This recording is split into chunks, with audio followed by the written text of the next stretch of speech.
We are back for another exciting episode of Alan Wake.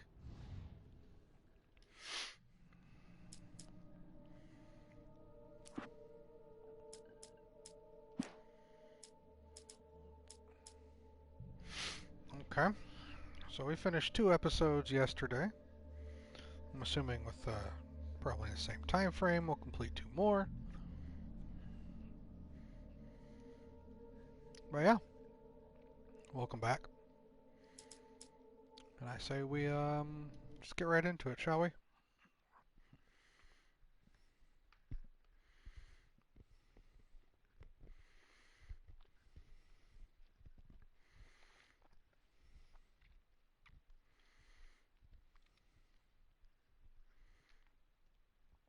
Hope everyone's doing all right today.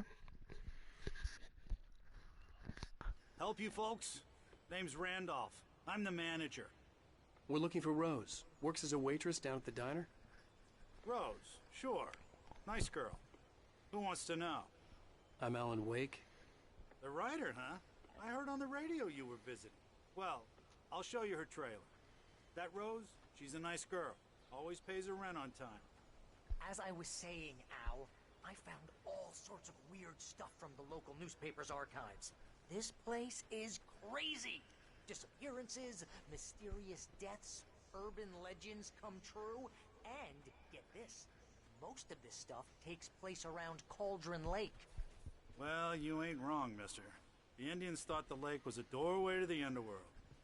I'm the God-fearing type myself. I don't hold with that sort of thing. Yeah, okay. Anyway, there was an island there owned by a guy called Thomas Zane. Now, some of the articles I found about him make him out to be a famous writer, but I ran a bunch of searches, couldn't find a single thing he wrote. Zane was heavily into diving, so much so that the place came to be called Diver's Isle. But the volcano under the lake erupted in 1970, and Zane went down with the island. Sorry, I'm looking for those collectibles.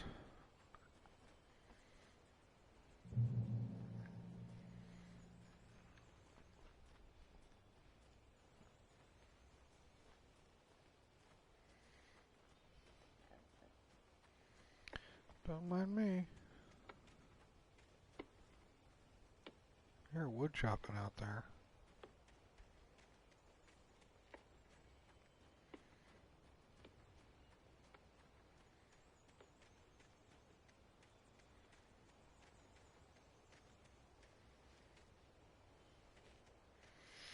You give me a game with Come on, mister. collectibles, I'll take you to Rose's trailer. and I look for collectibles.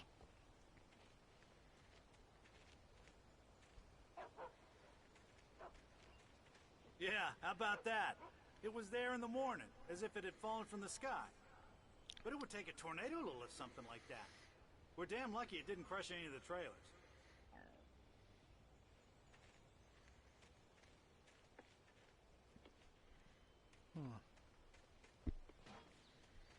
Very weird. See? Right here. Thank you. Just follow me. It's not far. Pick it up. Thank you.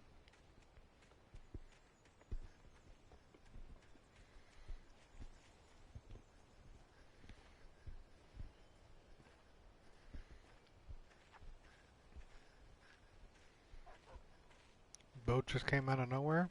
Okay.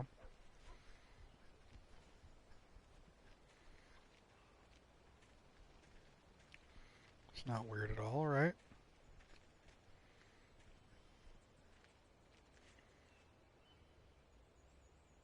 It gets better.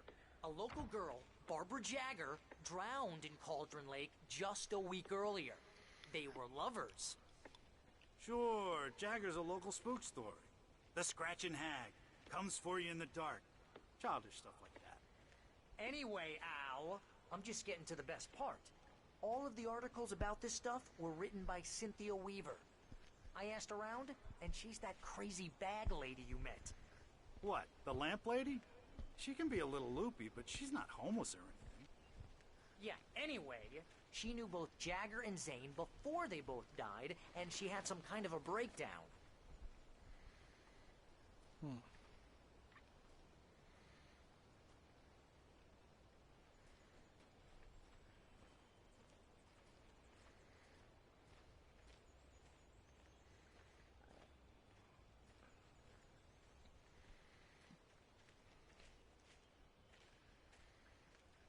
Well, mister, this here's Rose's trailer. You mind me asking what you want with her? We're just here to talk to her, pal.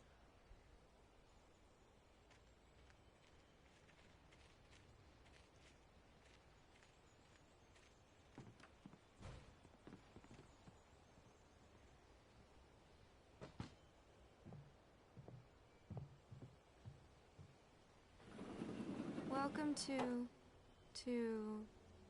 Oh dear, Mr. Wake. I'm so glad you're here. Rose, you have my manuscript? Oh. Oh yes. Yes. Please, come in. Hey, this is really good. Rose, Yes, my manuscript. I really need it. I understand. I know what you need. A muse to inspire you. Oh, for Barry. She doesn't have anything. Yeah, hey, Al, what's... Oh... Barry! What? What?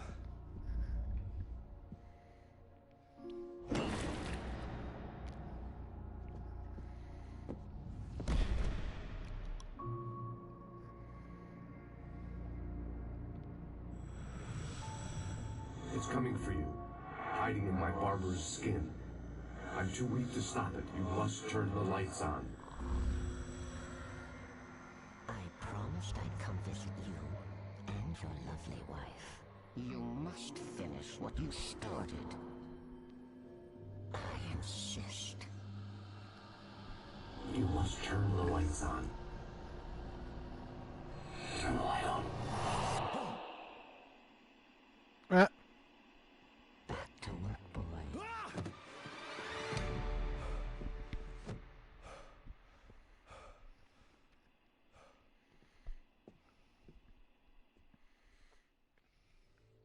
I felt nauseous, hungover. Only anger kept me going. I can't tell reality from dream anymore, but it seems I have an imaginary editor to help me. She's an old woman in a funeral dress. I call her Barbara Jagger. She's very strict. I'm writing faster and faster. My manuscript is being heavily revised. The edits are getting very aggressive, and each day there's less of me and more of her. I hate it, but I know she's right. She promises me I can save Alice this way. She knows more of this than I do. About the complex incantation I'm attempting. About this place. She's worked with another writer under similar circumstances, Thomas Zane. The genre of the story seems to be shifting. It's turning into a horror story. I'm getting close. I can feel it.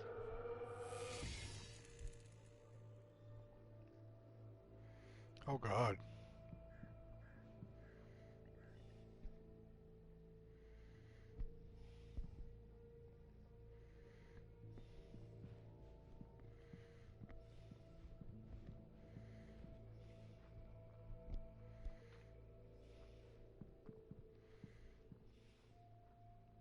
Rose took a day from me. I had less than 12 hours left to meet the kidnapper. All I could do was get Barry into the car, work something out once I got on the road.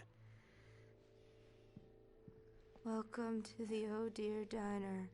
What can I get you today? Coffee? I couldn't work up much hate for Rose. Something had used her to get to me and left its mark. Poor girl. First refill is free. Milk and sugar on the counter there. Would you like to hear today's specials? Thank you.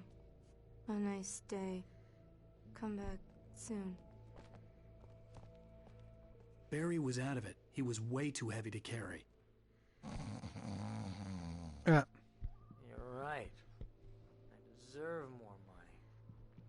I'm so handsome.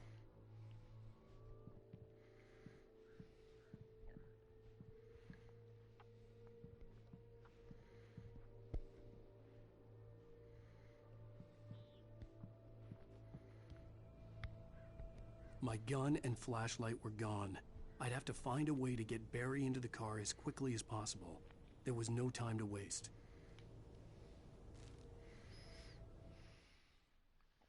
Mr. Randolph liked Rose. That little smile she had.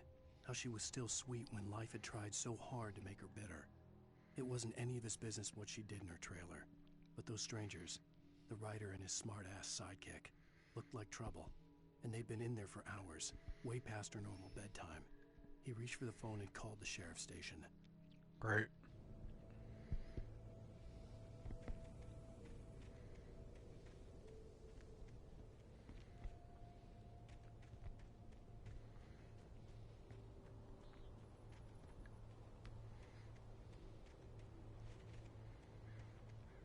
Just great.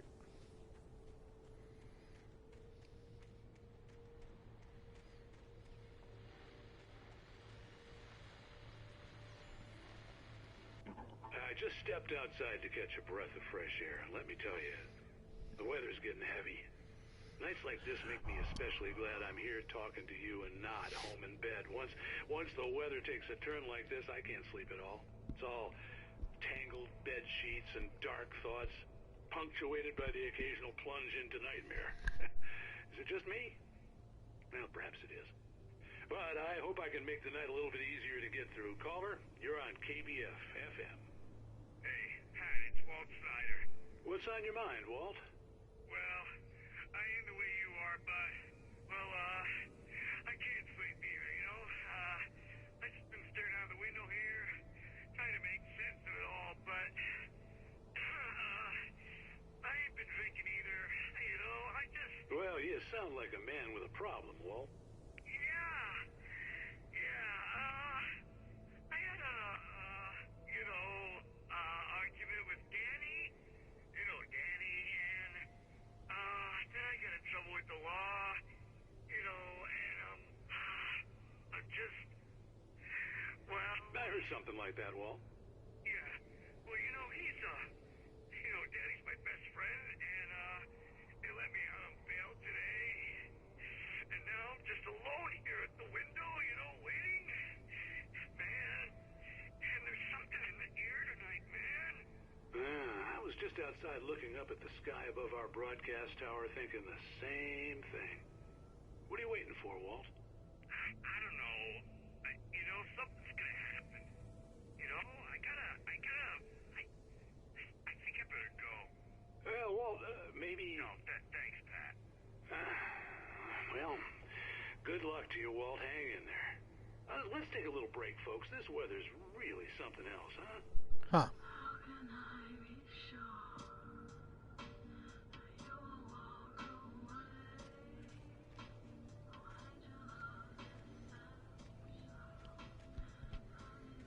Alright. Not creepy at all.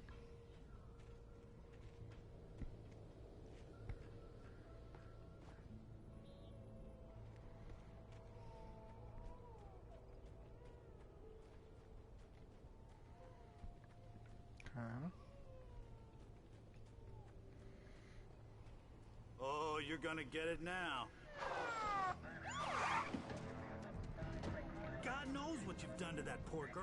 This is Agent Nightingale, FBI! Get him up, Hemingway! You're under arrest! You move a muscle, I'll unload right in your goddamn face! Stay right where you are, Blaine! The hell?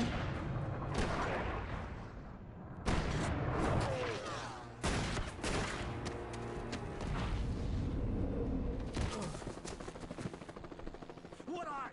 I'm standing right here, you goddamn maniac!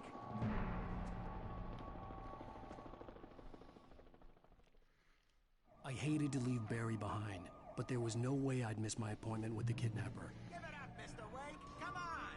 Make it easy. Get after him. Don't let him get away. Move it. I'll have your chance if you let him get away.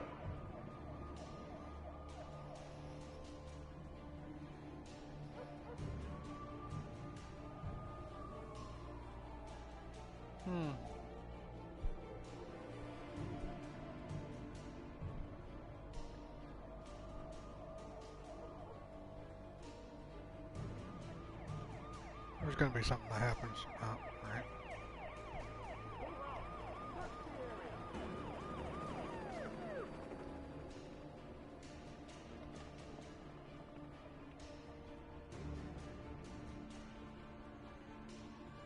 Stop running! We have the suspect in sight! Okay, men. Keep your eyes peeled. He's gonna try to make it through here. Oh, damn.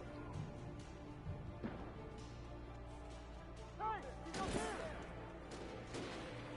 Ducked away! Keep an eye man out! I lost him!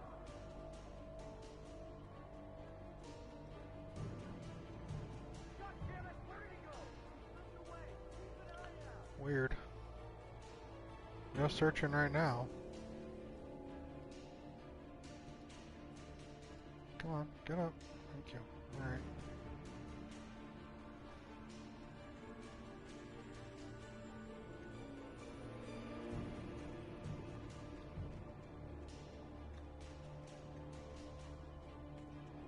He's gone. Come on, guys. We need to head him off.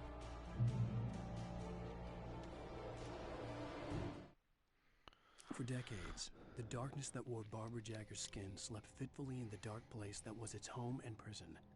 It was hungry and in pain. It dreamed of its nights of glory when the poet's writing had called it from the depths and given it a brief, terrible taste of power and freedom. The rock stars had stirred it from the deep sleep the poet had sunk it back to in the end. When it sensed the writer on the ferry, it opened its eyes. Interesting.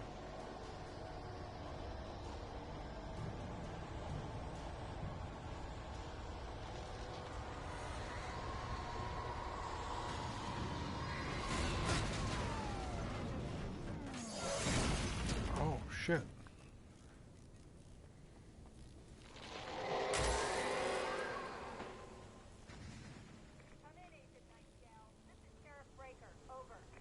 Nightingale, over. What on earth is going on? My deputies tell me you fired at Wake and he didn't have a gun. You almost hit a civilian instead. Over. Sheriff, Wake's running. I'm giving chase. I don't have time for this. Well, make the time. You can't just go shooting at people in my town. Over. I'm a federal agent pursuing a fugitive. You want to discuss my methods, Sheriff? Make an appointment. Over. You stay right where you are, Agent Nightingale. I'm on my way. Out. Yeah?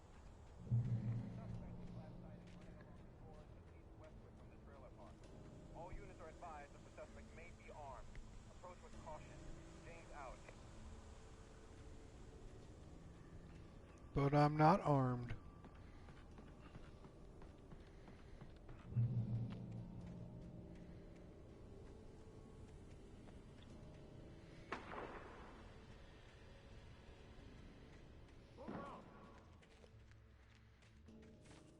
Search the area.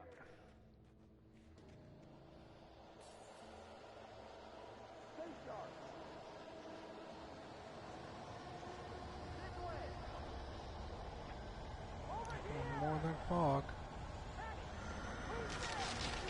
Alright.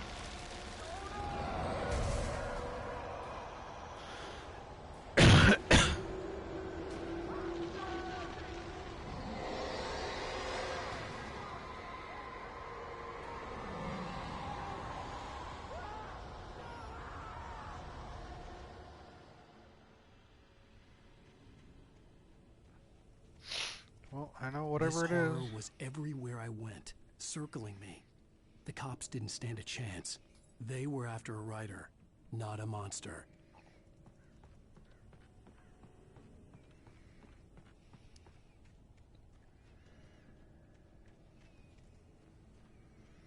Whatever it is, I'm gonna have to fight it.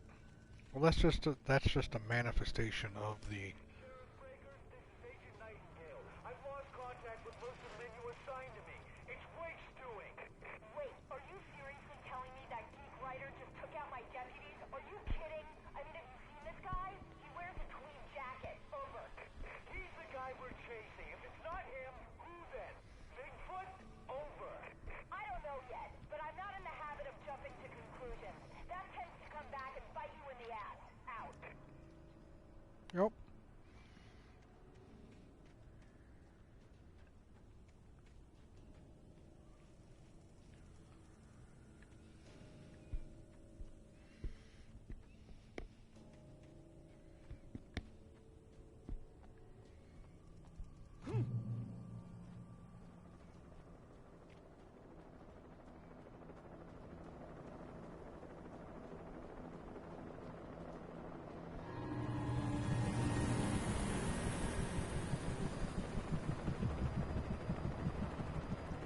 pickup is really close.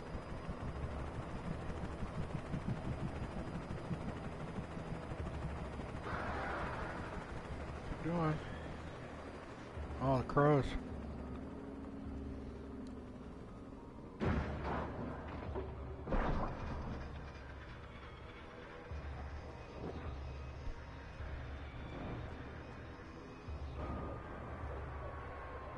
Damn.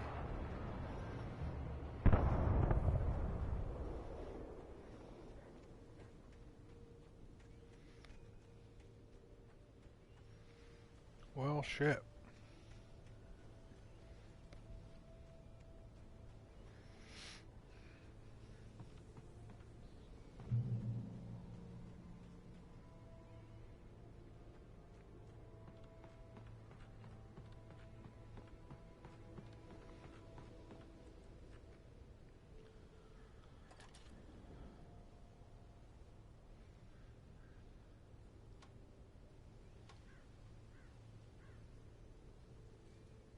That's a very loose look.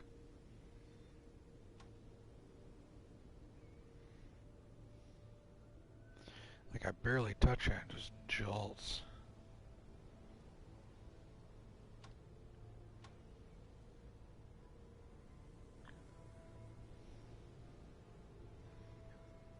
Barely touch.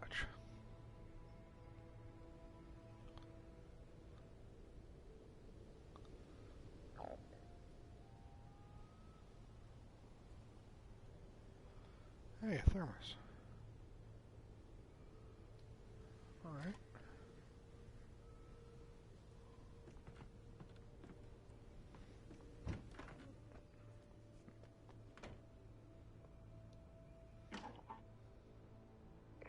This is James. Mulligan, Thornton, come in. Over. Thornton here. James, we got both Wheeler and Rose in custody. They didn't put up a fight or anything. Why, they were... Hey, what are you doing? Come on! Sit down and give me that. Jane, Mulligan here. Over. Go ahead, Mulligan. Over. We got Wheeler and Rose here. Wheeler's drunk or hopped up on something. Speaking of which, that Fed had a pretty distinctive whiff of Otis Scotch about him, you know what I mean. Over. I don't have anything on that, Deputy Mulligan. Over. Well, whatever. Anyway, Rose is just being plain weird here. You better get Doc in to take a look at both of them. Over. Gotcha. You better get them here quickly. The Fed's gonna want to interview Wheeler. Over. Oh, yeah, I'll bet he does. Looks like they have a lot in common. Mulligan out.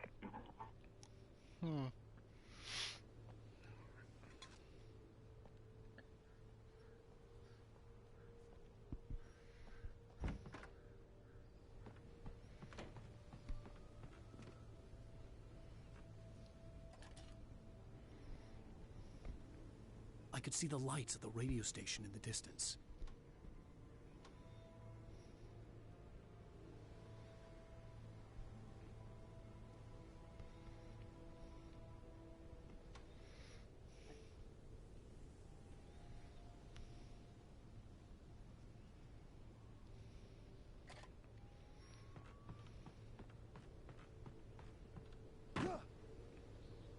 Alright then.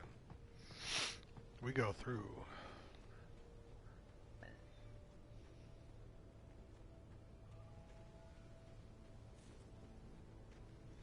No gun, no flashlight. What is a writer to do? I imagined that the broadcast tower in the distance was part of the local radio station.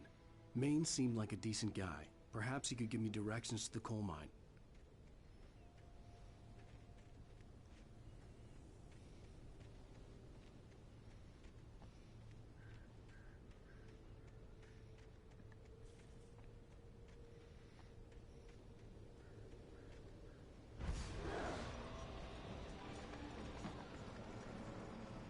Unnatural shadows clung to the gate. The darkness that was after me was trying to stop me. I wouldn't get through without a light.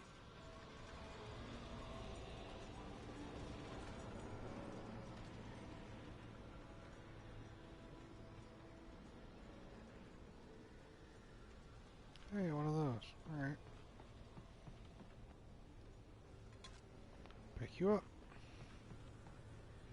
There was no power to the searchlight.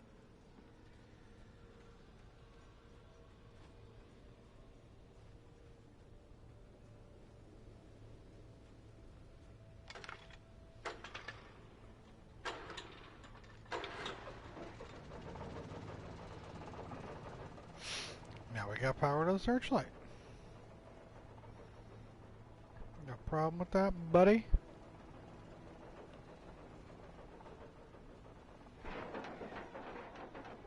The old generator conked out. I'd have to see if I could fix it and try again. Damn.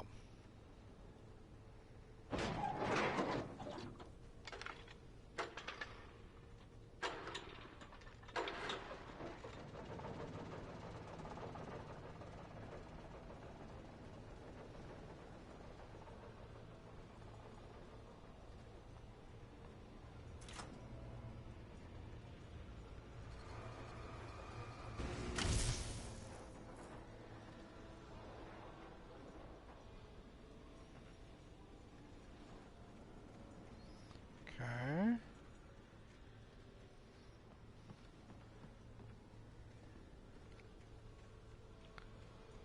Don't know what I'm gonna do to destroy it.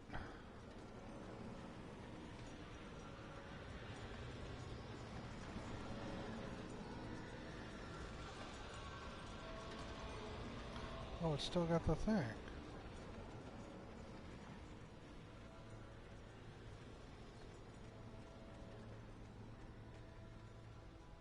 Does this go out?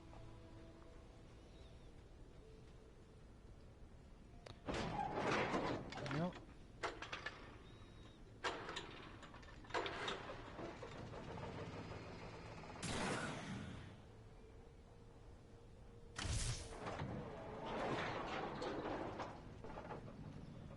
Okay.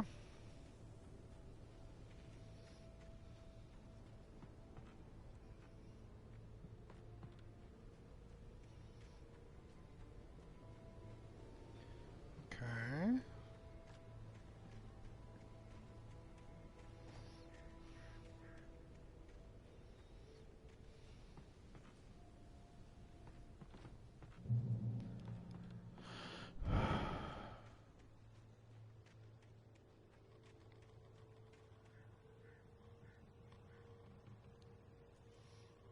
See a light down there.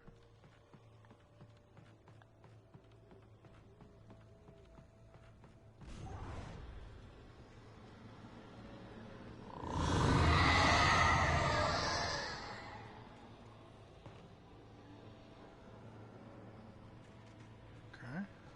Pick up flashlight.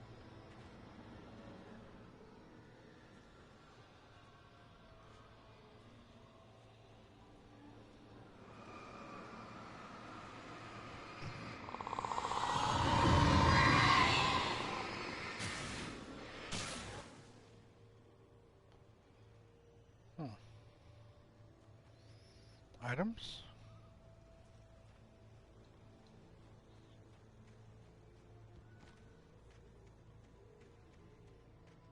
Items. Items? No items. Alright.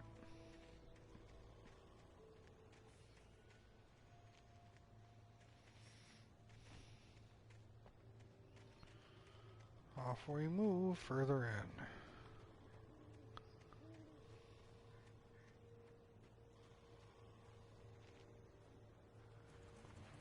It took me a moment to recognize the flashbang grenades. They were an ideal weapon for my situation. Team 1, come in. Over. Team 1, this is Sheriff Breaker. Report. Over. Team 2, come in. I need a report. Over. We all fucked Come up. on, guys. Talk to me. Come in, please. Over.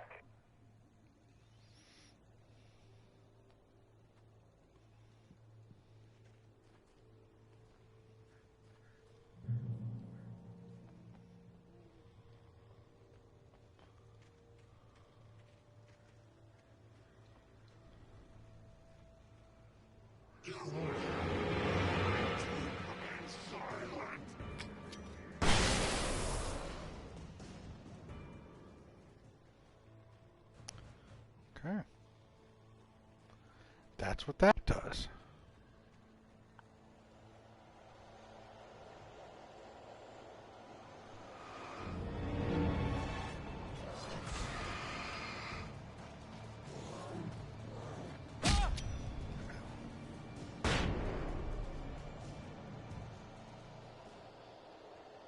That's quick, too.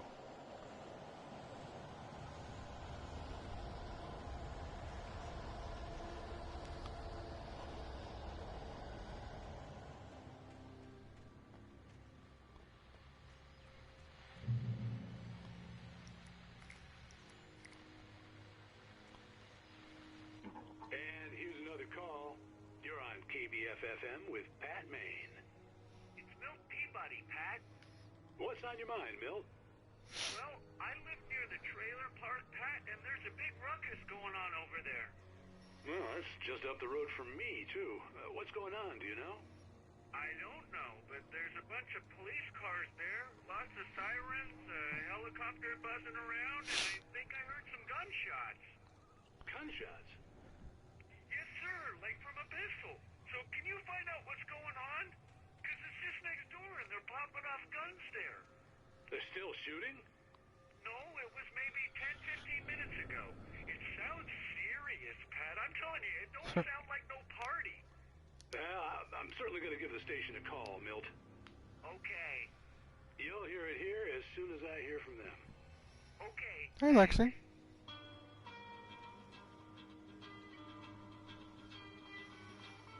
Do you have any idea what I'm doing right now? Did you miss yesterday's?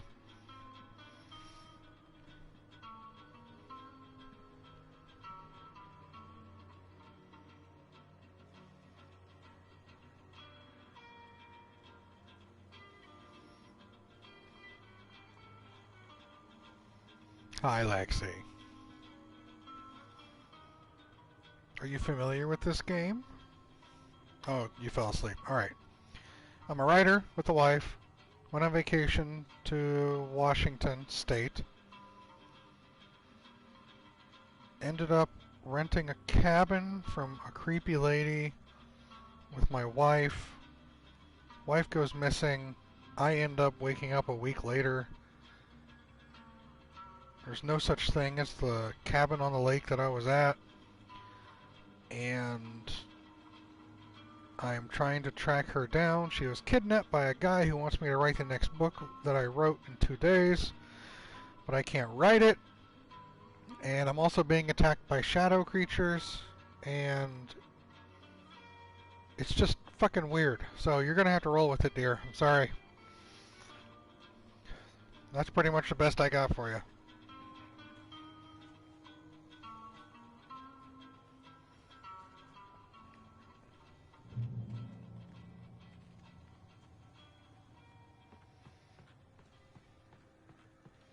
This ever-present darkness.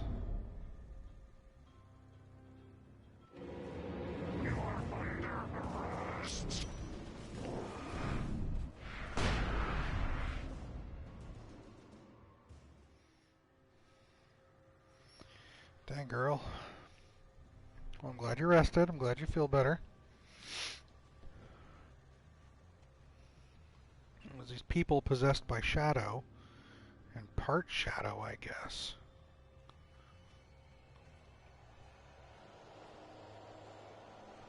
So I'm just running around trying to collect pieces of the manuscript of a book I haven't written yet, while these possessed police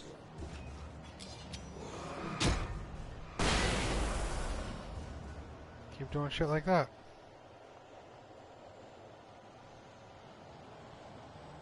It is cool, but it's damn weird.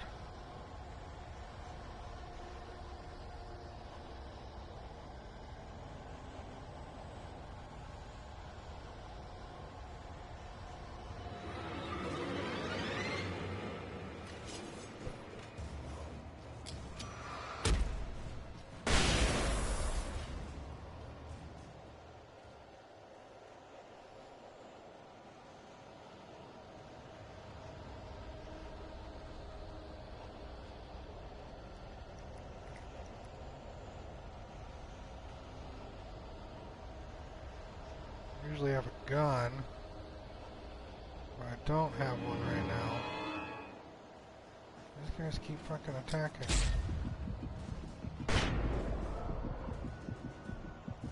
Ow.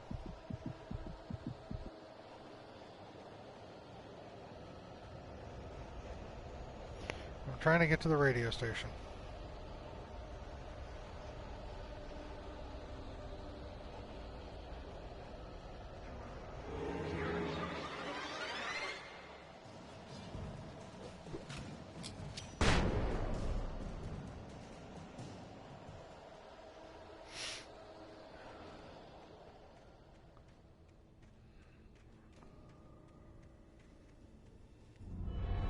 Okay.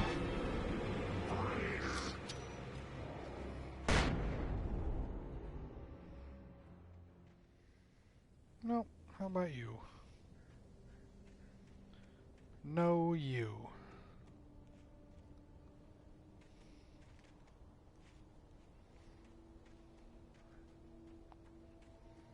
Check the area real quick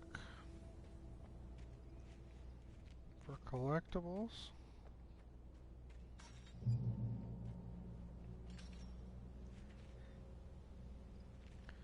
The I light hope is Maine my could lend me a checkpoint. car to get to the coal mine.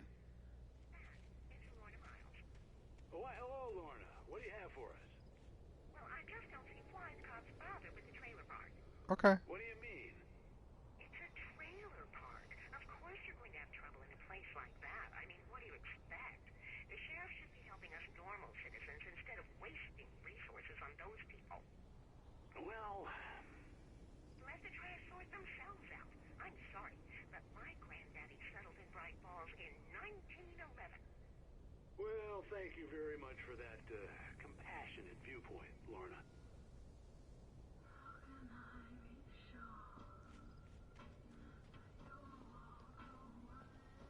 Alright, good. I hope you have a great time. Kick ass.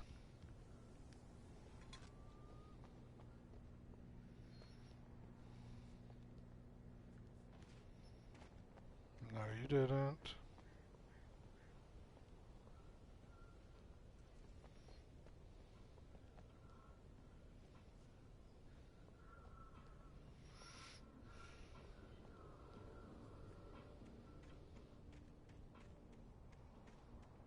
That's fine. You do you, girl.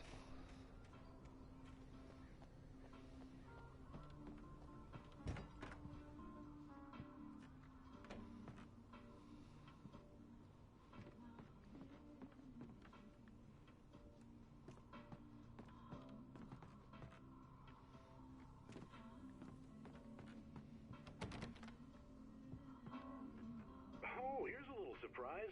The famous writer Alan Wake just walked in, folks. I'm going to see if I can talk him into an interview. Come on in, Mr. Wake. Oh, I'm so glad you could find the time to do this, Mr. Wake. Nowhere to run now, Dan Brown. You back away from me. Nice. Whoa. Everyone calm down. Put the gun down. We're all friends here, right? Cool your jets, Nightingale. We got him. What the hell's the matter with you? There's a civilian in there.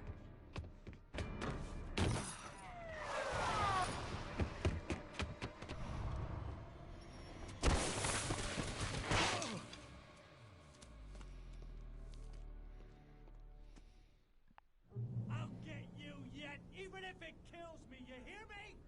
You hear me, H.P. Lovecraft? I had fallen off so many cliffs it was ridiculous. That's what you get for naming a book The Sudden Stop. It was probably good I hadn't had the chance to tell Maine where I was going. I'd have to lose the cops and find my own way to the mine.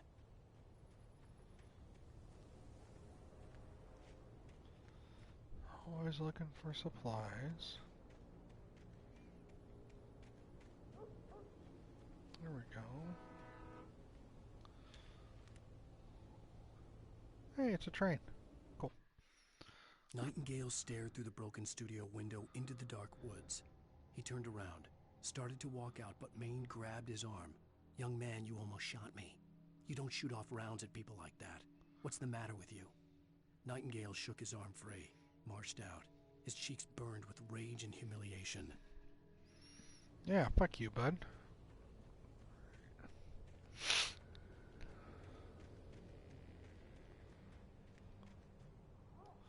Flare. Yes, thank you. Reach the train depot.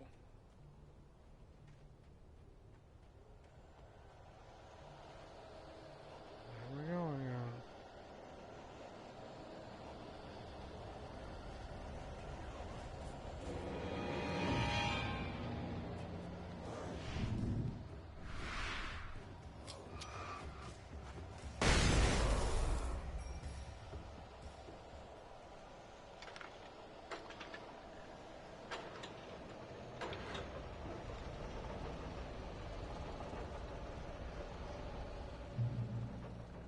Shotgun ammo, revolver ammo, revolver. Now we're talking. There's my flares. There are those.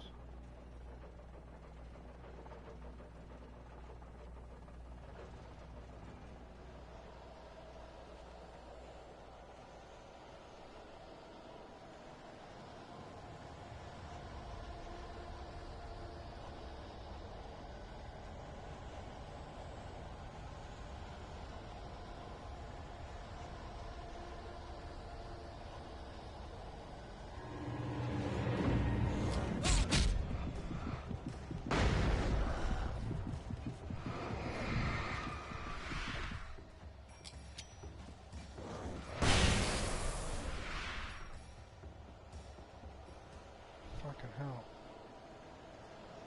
Let's get back here and heal.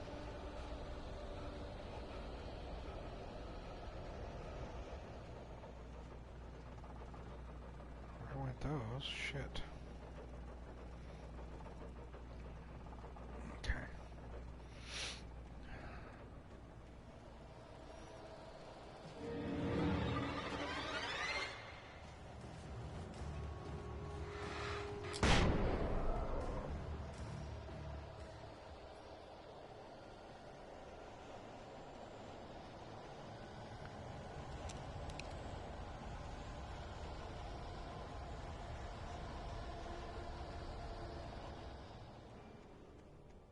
There was no sensible reason for the power company work lights to be here.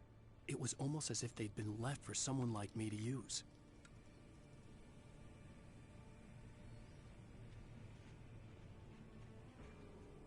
Yeah.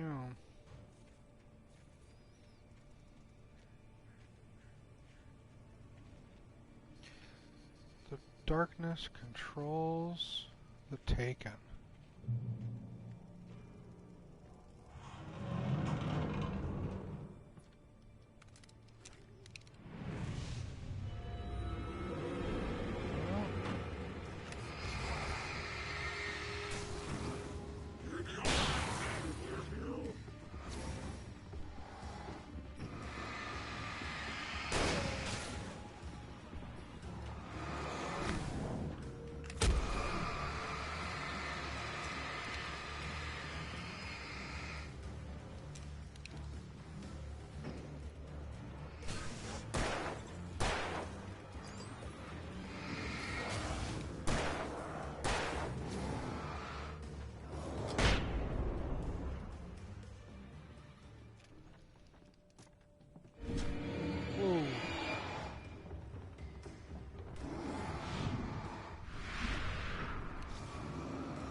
Fuck.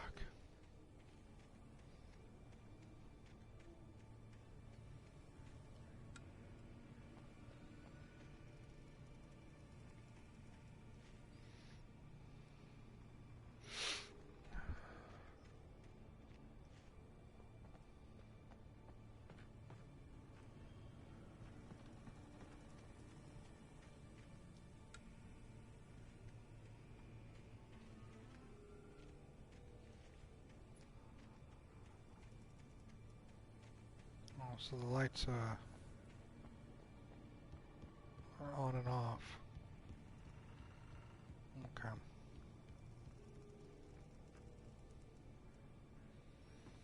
What does this get me? Nothing.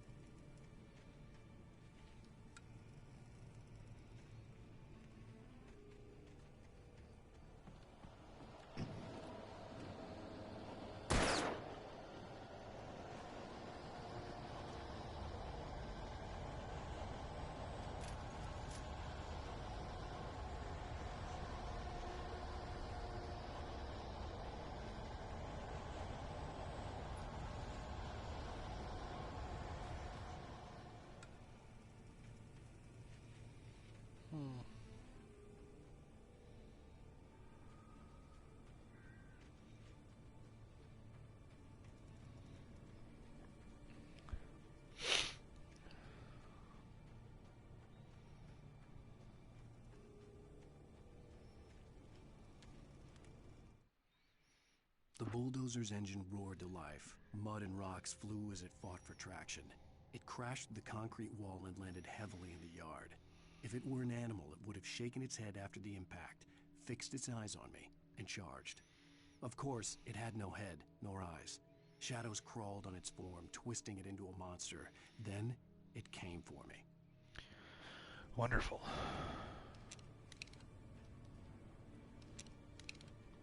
I've only got one flashbang left. Okay. Can I go through? Nope. Alright.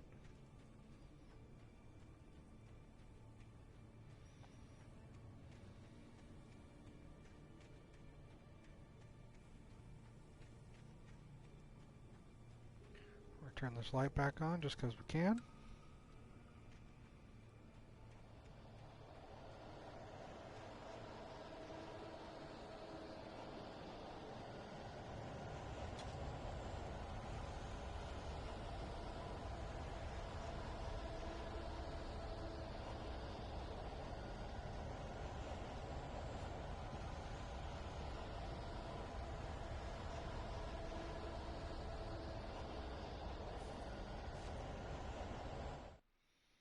Sarah trusted her gut, and her gut said Agent Nightingale was an asshole. He felt wrong, and it wasn't just the smell of stale booze. It was in the way he flashed his badge, pulled rank, the look in his eyes when he wanted answers. Where was Alan Wake? What was this about an accident? Where was his wife? And most importantly, why did she let Wake go? He wouldn't answer her questions. Federal business was all he'd say. We don't trust Nightingale.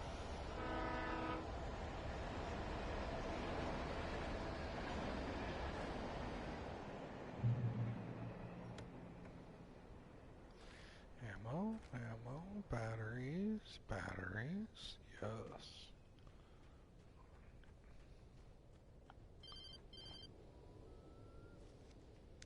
Hello? The most stubborn man I've ever met. Alice? Alice? Alan, I'm so afraid. It keeps me in the dark. Please help me. I look at you, Alan, and it's not you. Something else. Looking out from behind your eyes. Alice, I'm here. I'm so alone here. It's all gonna go to hell. You need to be careful. Cooperate. The connection had been terrible, but that wasn't the only thing that hadn't been right with the call. She sounded wrong somehow, but she had called me.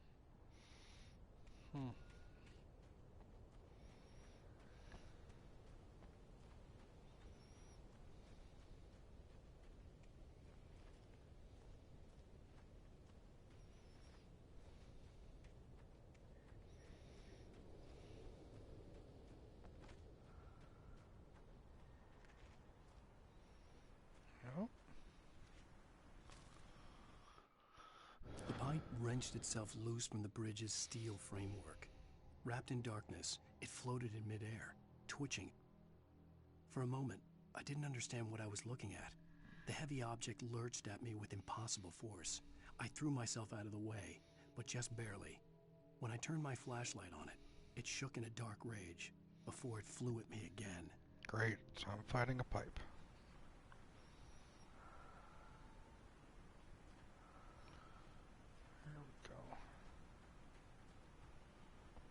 This is what I'm talking about.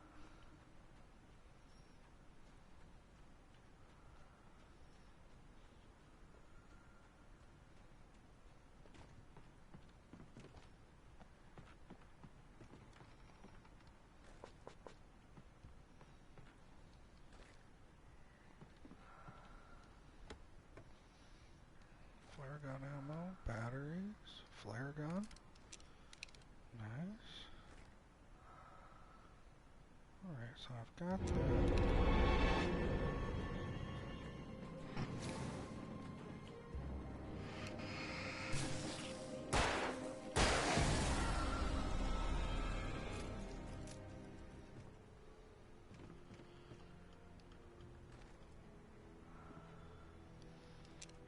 Flare gun with 2 flares. 3 regular flares. Okay.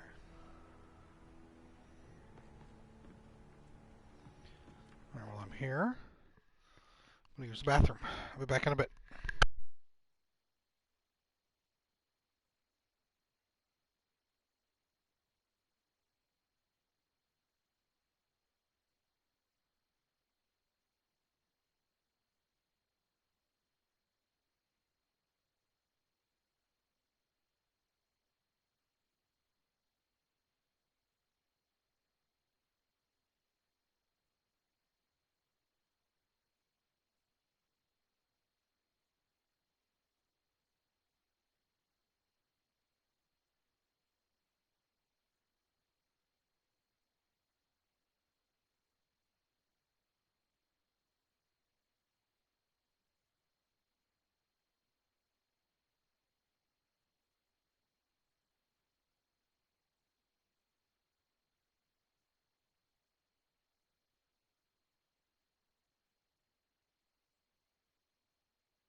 Alright. Let's get back to this craziness.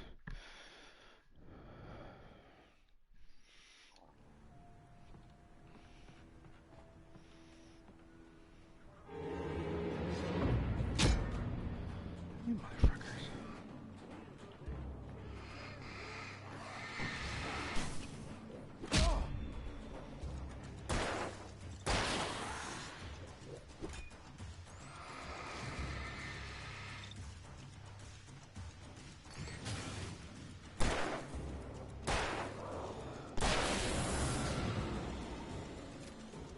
Fuck. Alright, assholes.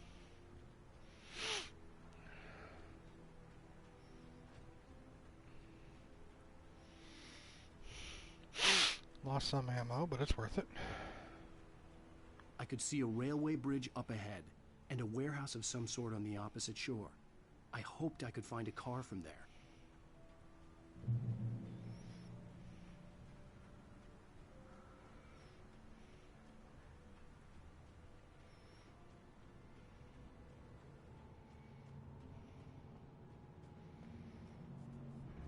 Oh, that's a radio station up there. That's cool. I can still see things.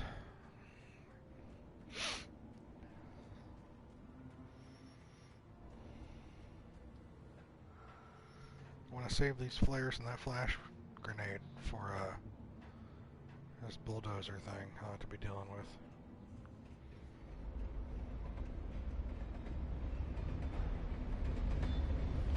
That looks really good.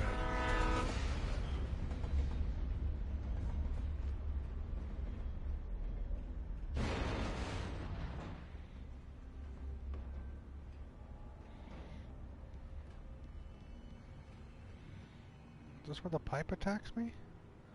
Oh, I see you. The darkness that was pursuing me was growing stronger, and it was taking over everything in its path.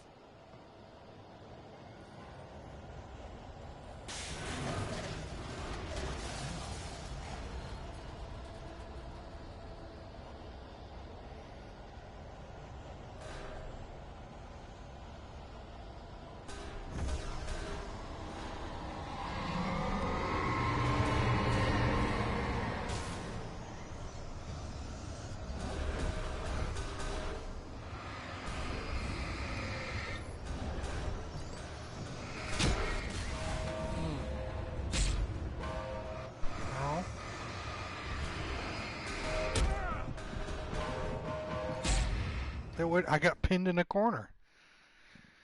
Crap, I say.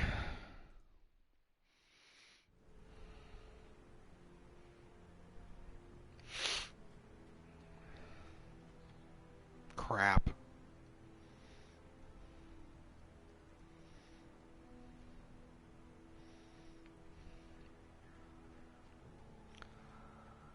Follow.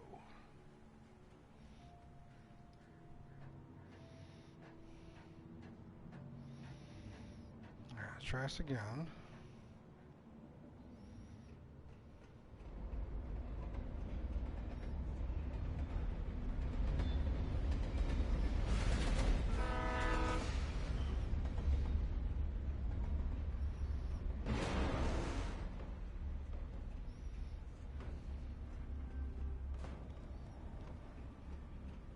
The darkness that was pursuing me was growing stronger, and it was taking over everything in its path.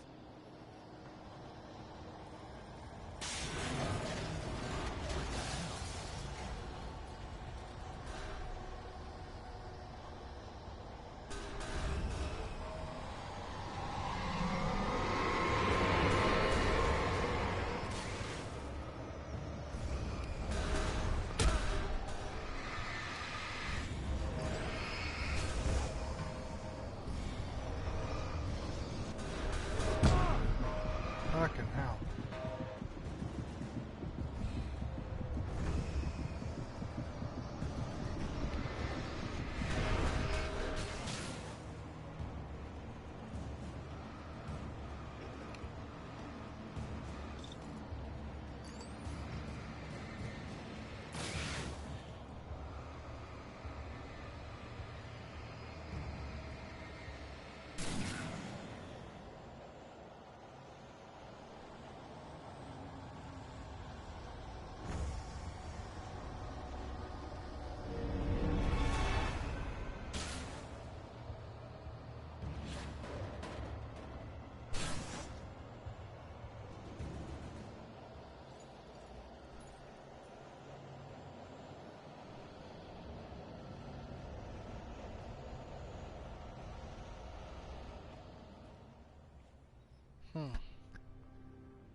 Where'd you fucking come from?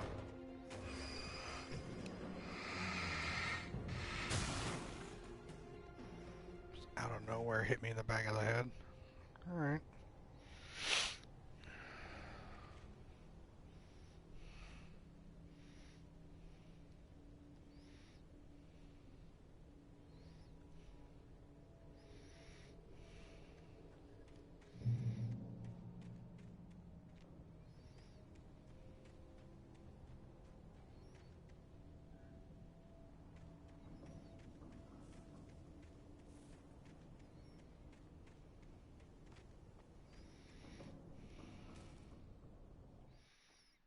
I slammed the door shut right in his smug face. He pleaded for me to open the door. True to form, the asshole actually thought I would obey. I had no sympathy left, no guilt either, not for him. I took a moment to savor the scream. I bet I had a smile on my face. It was all that I had time for. The dark presence was inside the lodge with me. Well, that's not good. As a teenager, just starting to get interested in writing, Stephen King had been a source of inspiration to me. I thought about all the inanimate objects that had come to life in his books. No one is safe in a good horror story. Certainly not the protagonist. That's what makes them fun. This was anything but. The darkness could possess anything, and it was getting closer. Oh. Hold down. Heavy duty.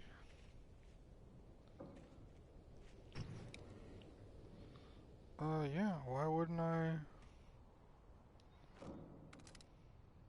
Nice. No, we're keeping heavy duty. It literally says heavy duty. There's no reason why I wouldn't want this.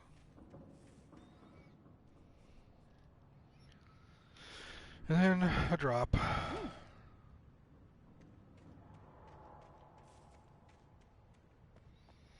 Grab my thermos. Thank you.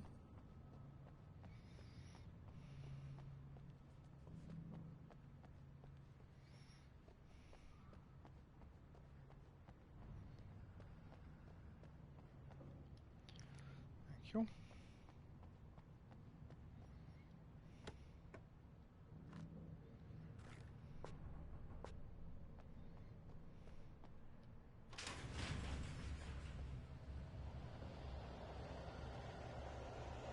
Did you call 911?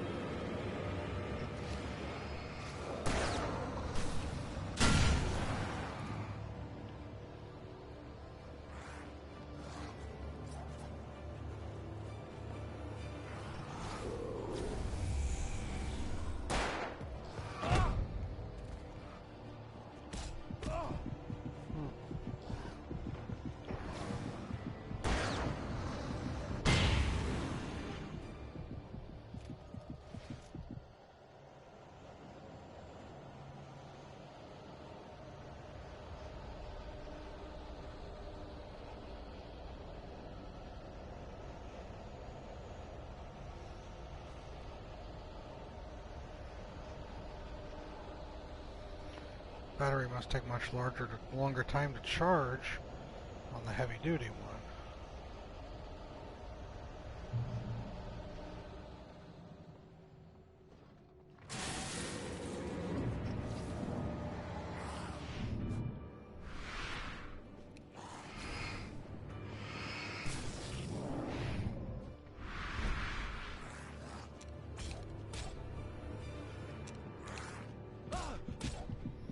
Jesus.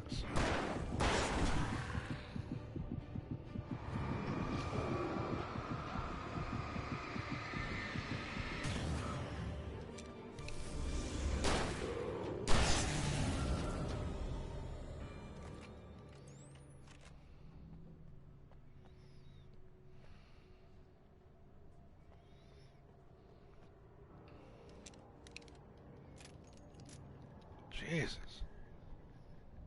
Scratch my ear. Let the flashlight recharge.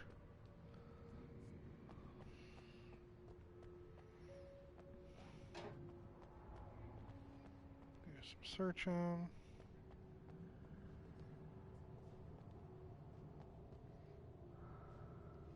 In light, you can hurt them.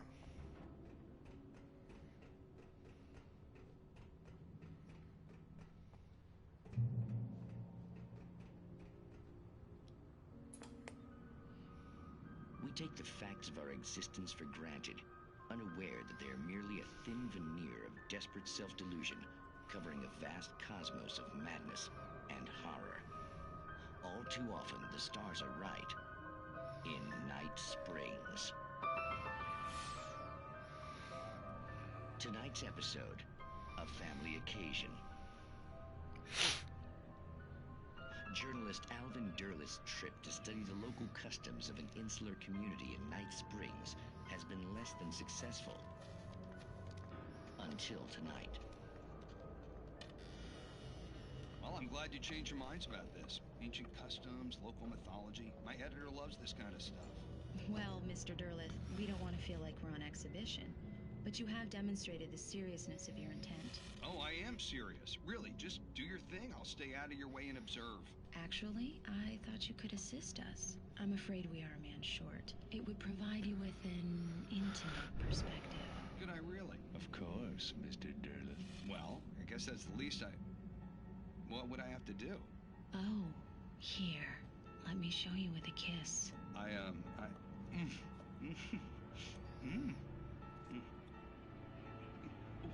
What did you...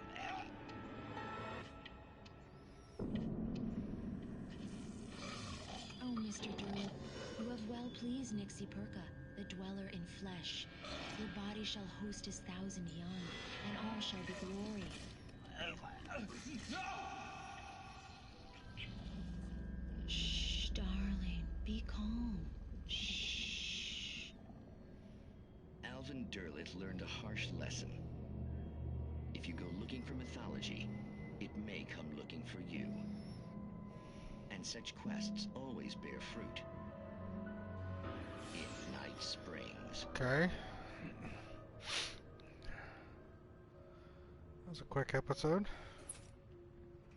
But I'll take it, it's alright. Over, flare, batteries. No radio.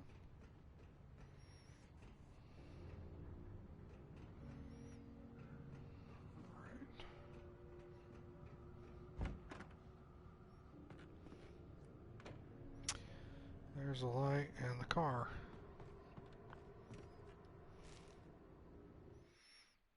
The darkness surged towards me, sucking everything loose from the ground into its depths, tugging at my clothes.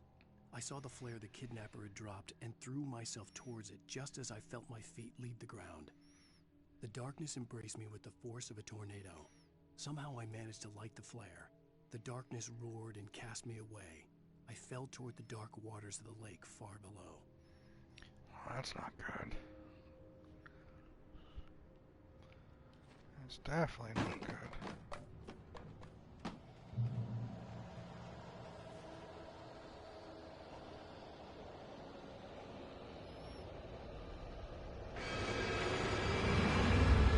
There it is.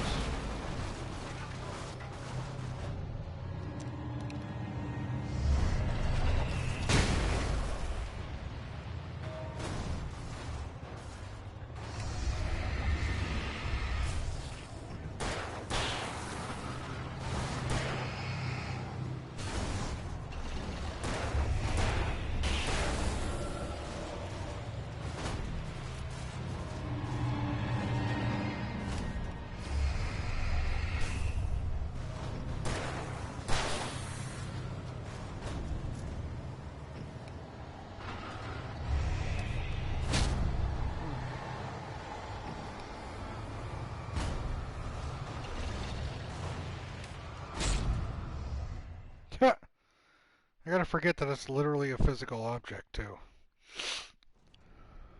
Don't be a dummy.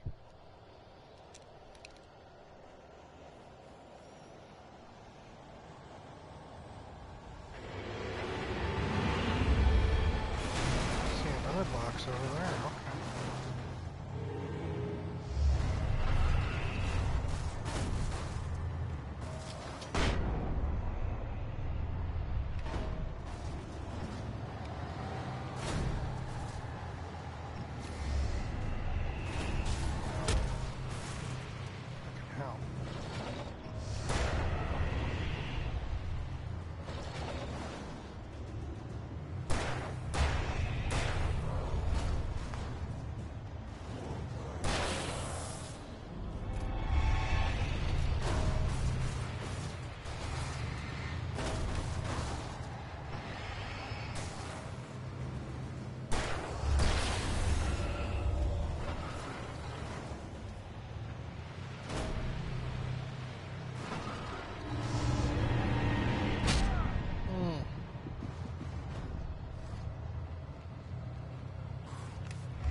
Damn this thing.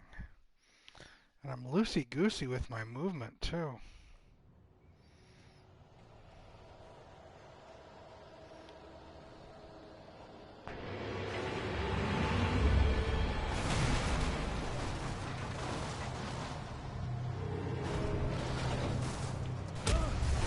Oh, and it moves those things. Those things hit me.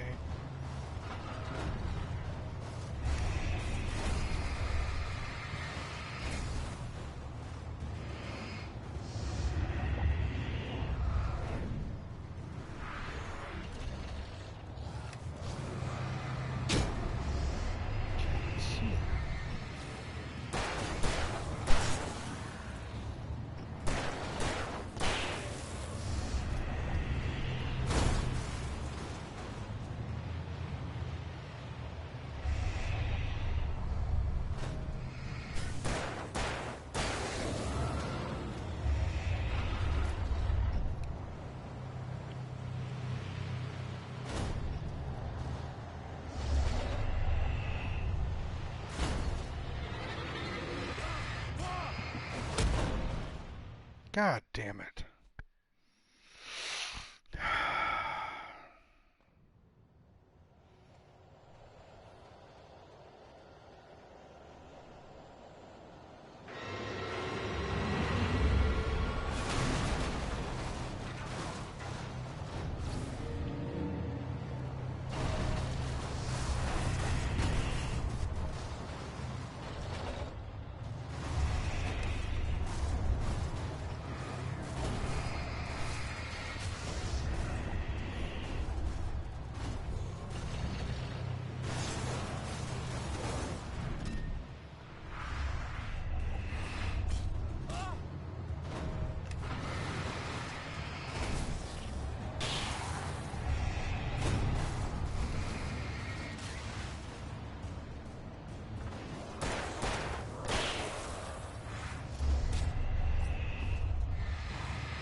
Couldn't get out of the way.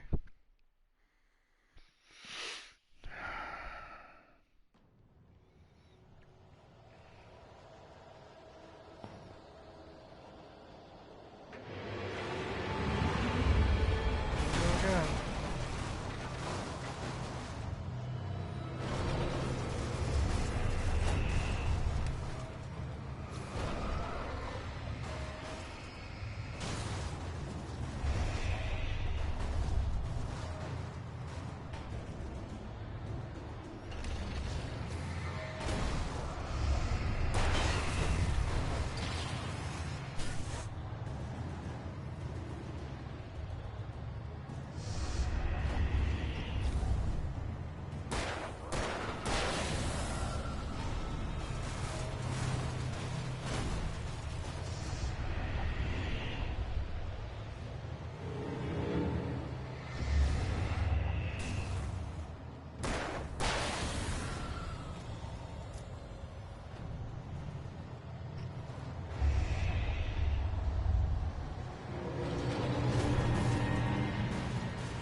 Stuck in this corner. Oh fuck.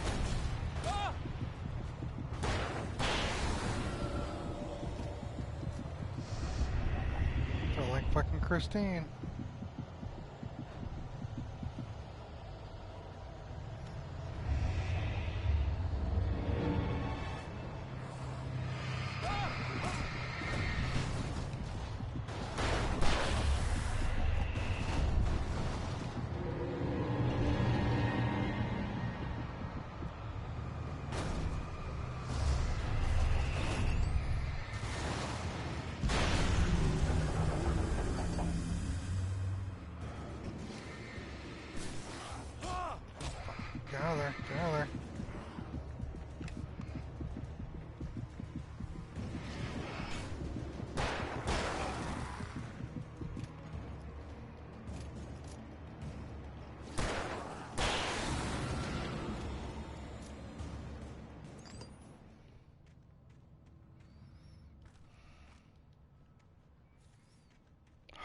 Okay. Oh man. That was rather intense. I'll give it to the game for that.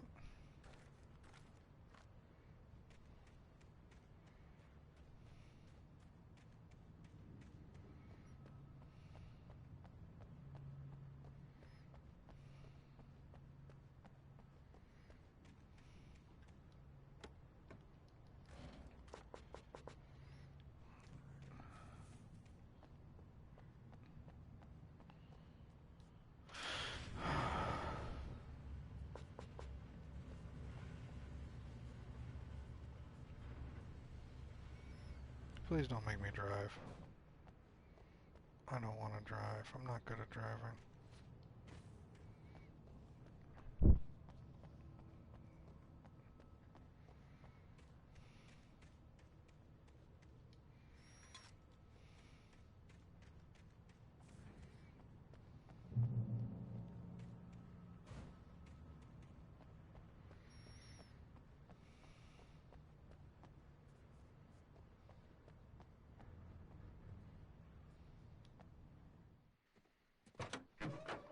Alright.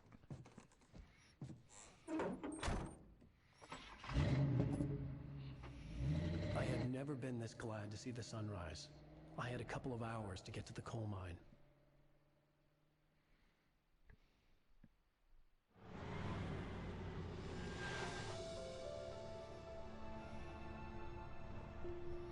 The coal mine wasn't far now.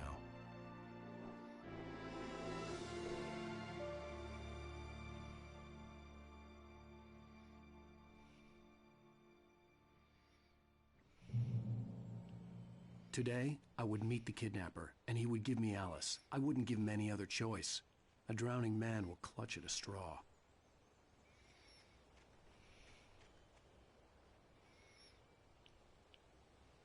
None of my items. Better not have lost them.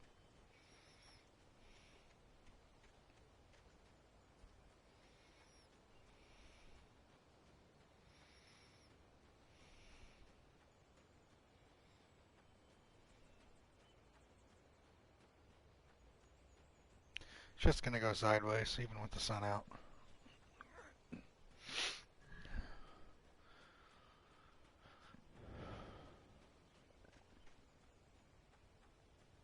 It's gorgeous, right? I think so.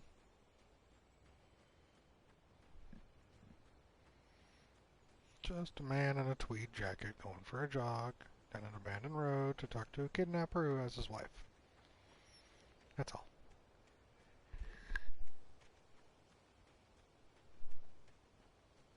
You know. As you do.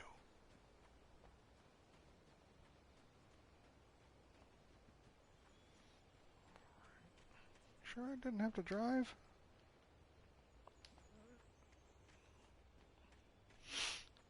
I'm already fucking too far. If I was supposed to drive, I messed up, but you wouldn't have taken me out of the car to begin with, right? Oh, see?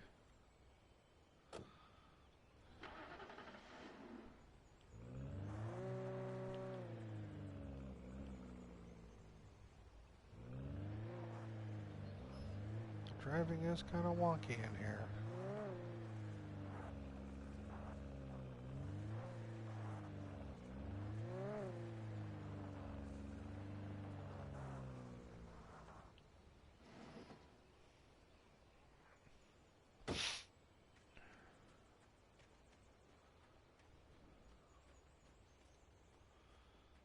Nope.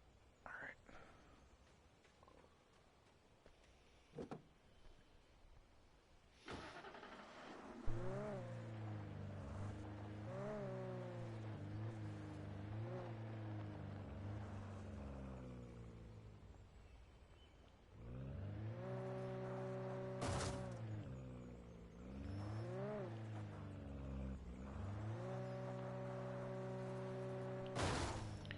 See how wonky it is? Fuck, alright. Before I break this goddamn thing.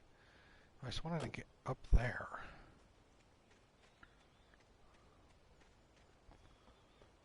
Look for a collectible or two, right?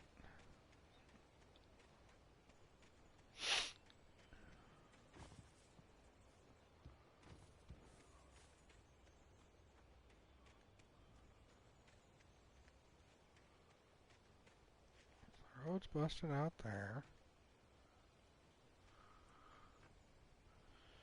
We continue on down there. There's a walk path, though. Alright.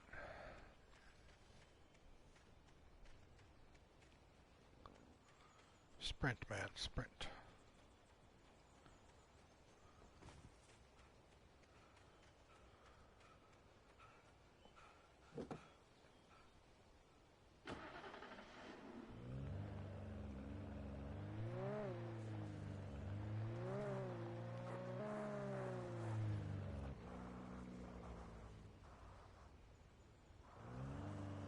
See how loosey-goosey all this is?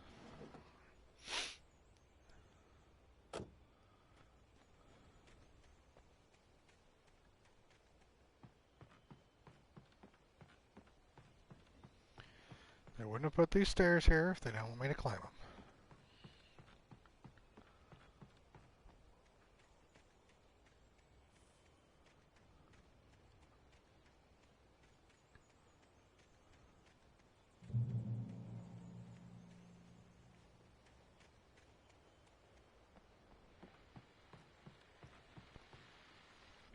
This is Pat Main, and you're listening to KBF-FM. Folks, I want to apologize for kind of abandoning you to that looping music track last night, but I was detained.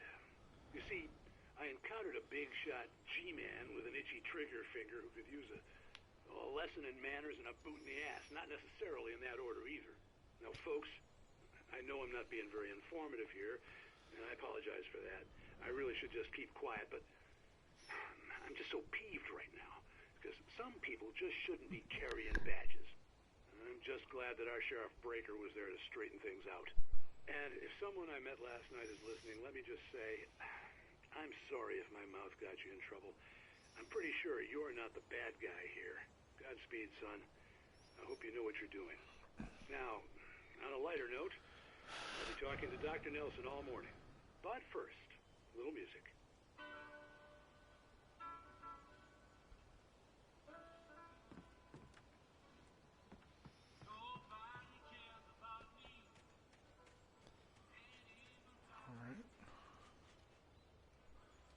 Guess I'm driving this now.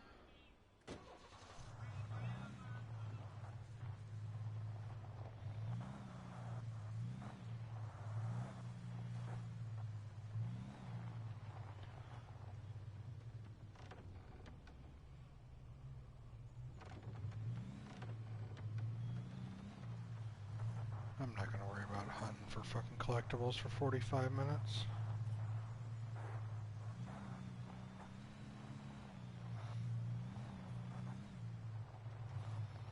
If they're there, I'll get them. If they're not there, I'm not gonna lose any sleep over them, right?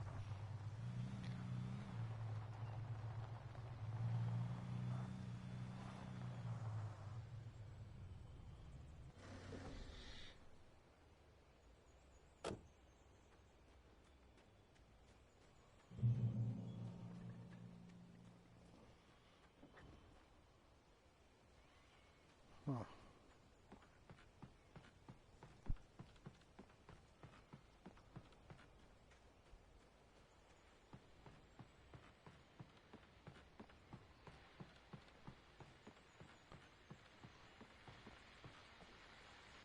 Welcome back to KBF-FM. Hope you enjoyed that tune. Now, Doc, you were talking about life and finding that special someone, that soulmate. Well, you were talking about that. I was saying I don't buy it. Well, see, to me, that's strange, because I always pegged you as a hopeless romantic. You got me there, Pat. But I think love's where you look for it. And you need to do a lot of looking, sure.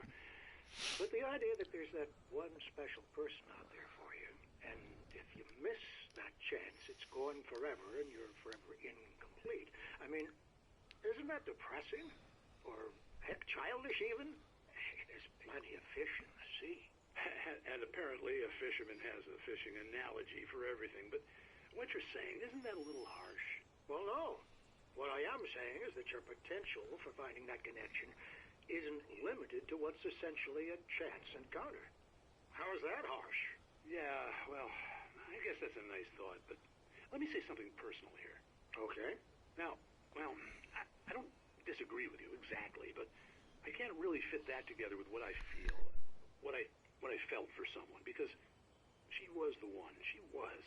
And I let her drift away from me.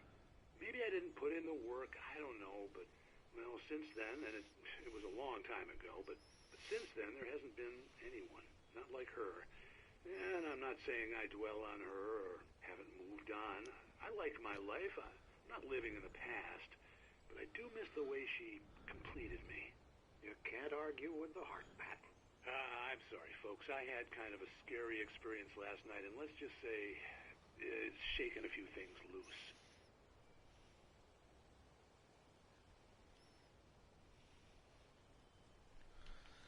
All right.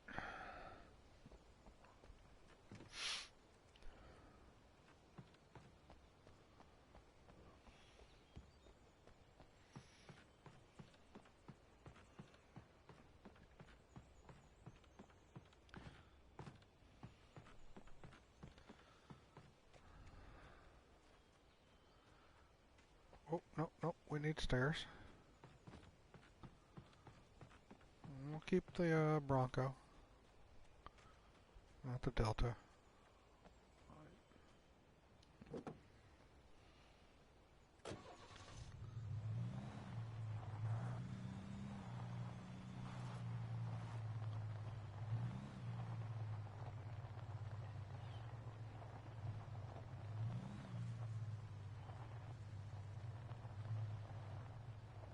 We gotta check all these fucking things. Alright.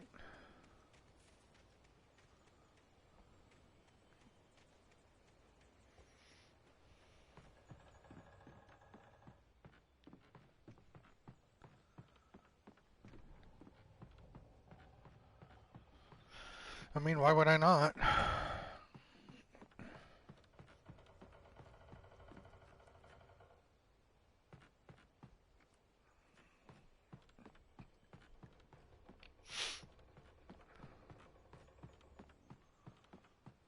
See?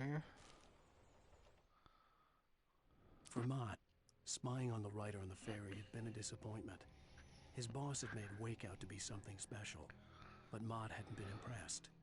He'd gotten a good long look at the wife, though, and he liked what he saw. Mott had fantasized about goading Wake into a fight, but it hadn't happened.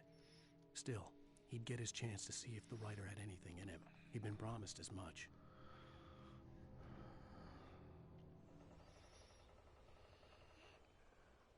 All right then. We're going there.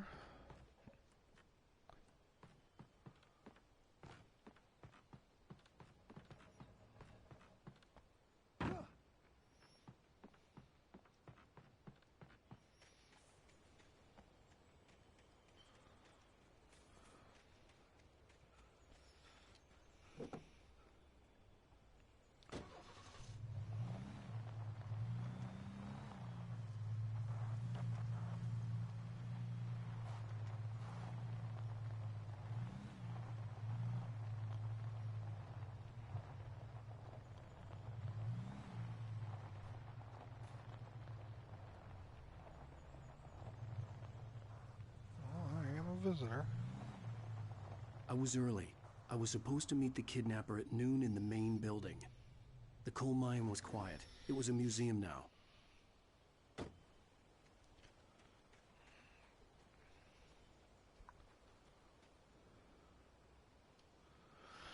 While there were some earlier residents in the area, the true genesis of the town of Bright Falls came with the founding of the Bright Falls Mining Company and the opening of the Bright Falls coal mine in 1878. Although the work was hard and dangerous, many immigrants, Germans, Poles, Italians, Finns, and Swedes, among others, worked the mines.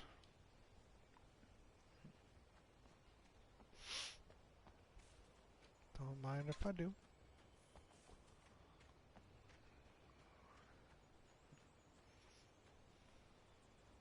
While lucrative at first, the mining steadily declined in the 20th century. The seams were rich but hard to get at, and the volcanic activity in the area made the mine shafts particularly dangerous.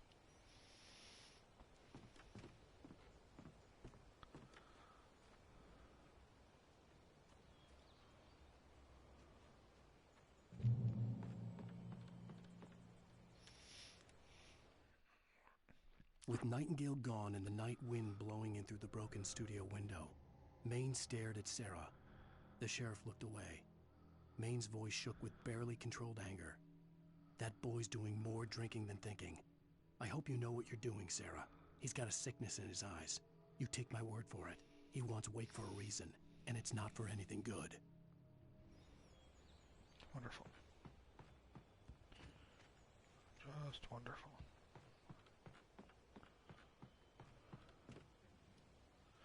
In 1970, a volcanic eruption below Cauldron Lake, while relatively minor, caused most of the deep mining tunnels to collapse or flood. 32 miners lost their lives in the calamity, and all mining around Bright Falls came to a final stop. Now many of the remaining buildings are protected as historical landmarks.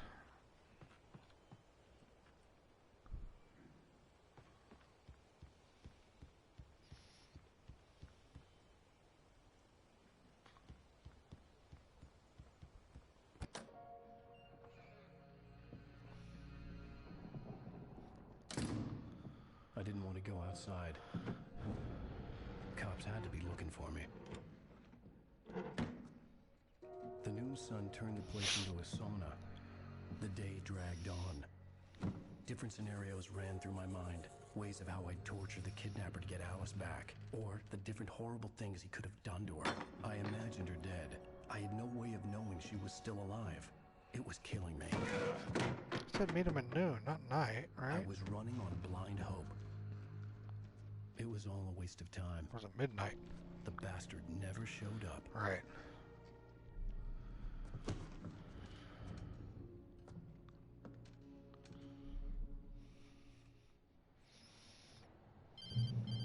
Where's my stuff? Wake. Where the hell are you? Change of plans. You know where Mirror Peak is? It's a big mountain north of where you are. You follow the path from the mine, you can't miss it. There's a lookout point there. I'll be waiting. I'm through being jerked around by You you. want to see your wife alive? Because if you do, you better watch what you say to me. Do we understand each other?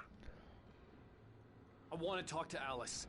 Yeah, and I want the manuscript. Don't keep me waiting, Wake. Hello? Hello? I'm gonna kill him. I had to get to Mirror Peak.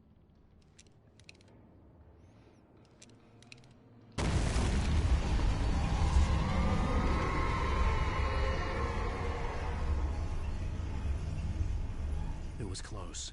Maybe closer than ever before. All right.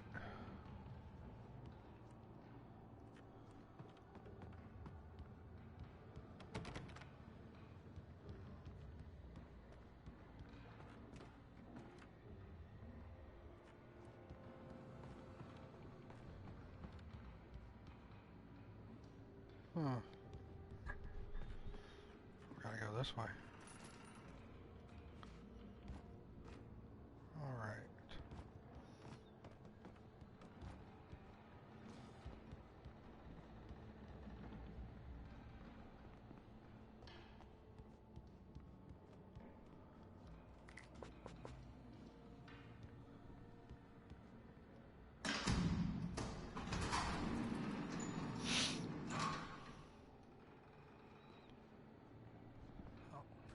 Don't mind if I do.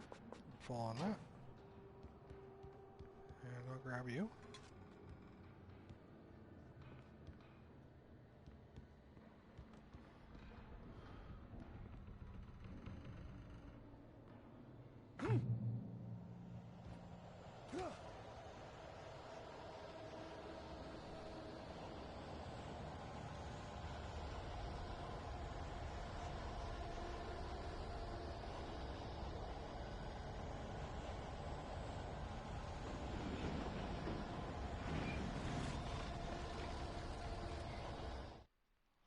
When Thomas Zane fell for Barbara Jagger, it happened fast. She was young, vibrant, and beautiful, full of life. He had never been a very happy man, and without any seeming effort, she had changed all that. Zane felt good for the first time in his life. Everything she did was another piece of a jigsaw puzzle he hadn't even known he'd been missing. And best of all, she made the words flow, strong and sharp. She was his muse.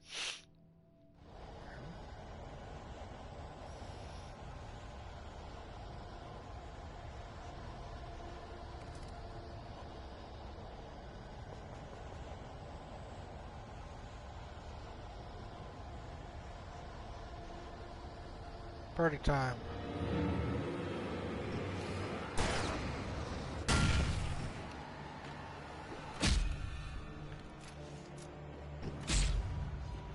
Like an axe throwers.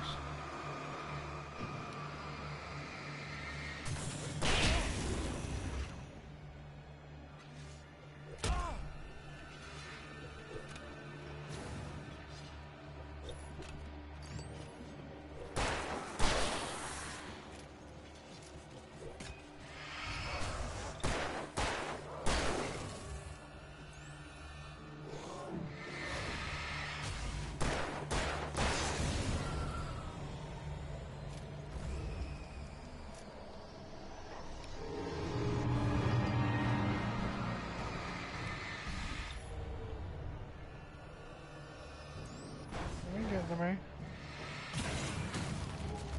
Just fuck off.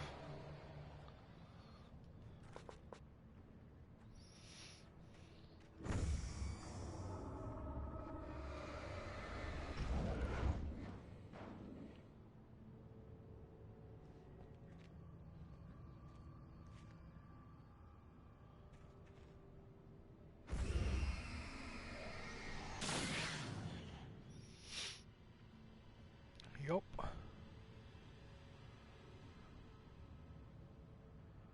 There's something in there.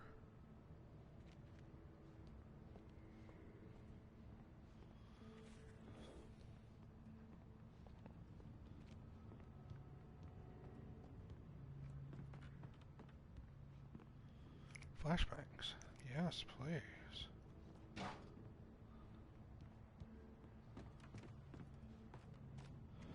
So now I got people and objects. Alright.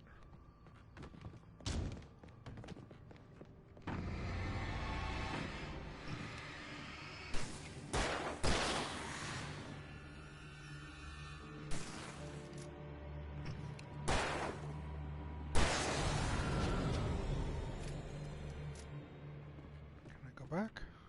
Nope. Alright. Let her charge up.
Nothing back here.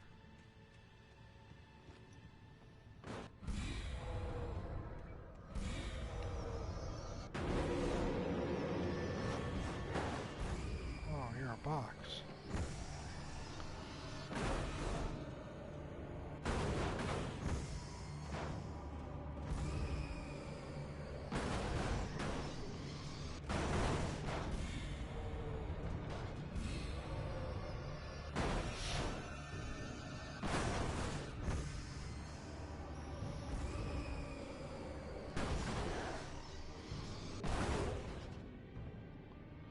Of course.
giant thing.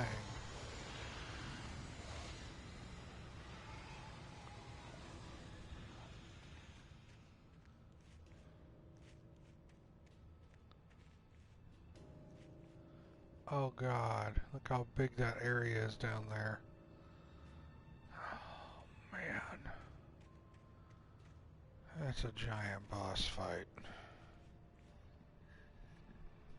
Alright. Anyone who's played video games knows that that's an arena. Let's do it. The only way to reach the hillside ahead was to go through the building. I had to find a way to avoid electrocution.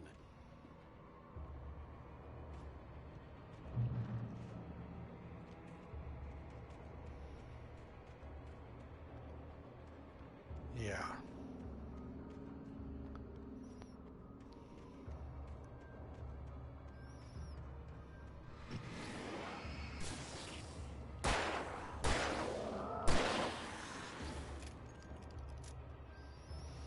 Really, look at this.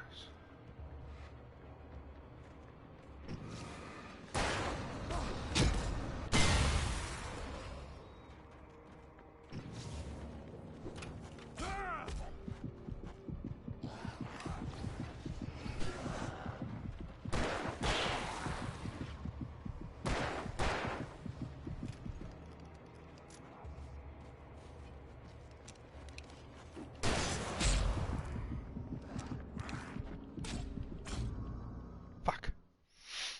He's just too slow on the switch over to the weapons.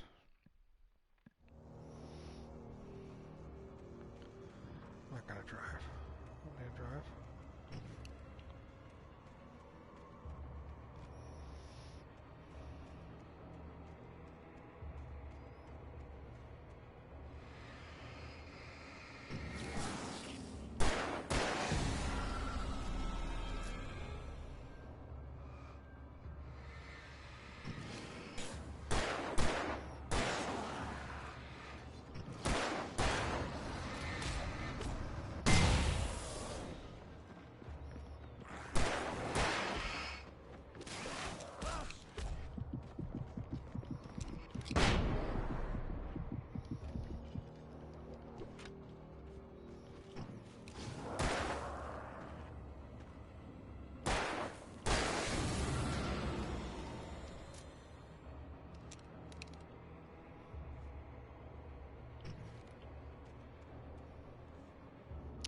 Charge up.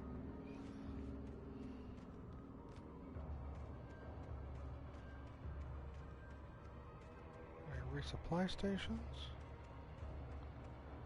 No? Alright.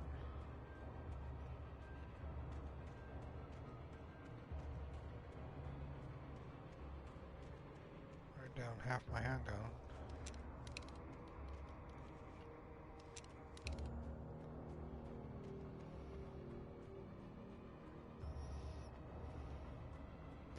It's supposed to be a huge arena.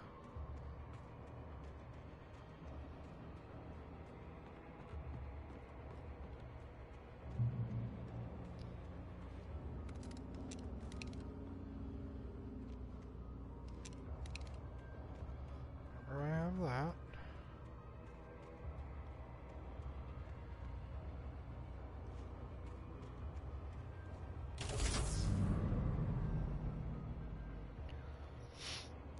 Yep.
Sorry, I sneezed.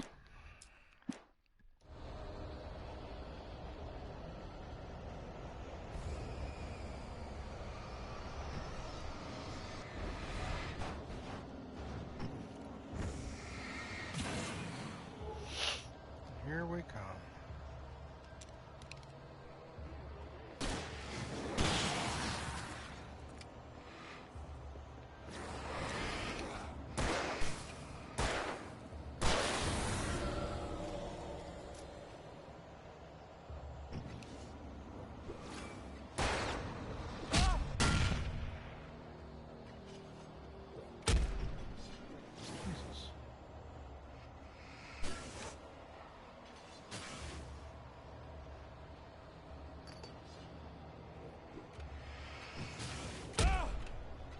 Predict.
Out of fucking bullets, which isn't good. It auto aims on me, so I try to shoot these canisters, and that doesn't work.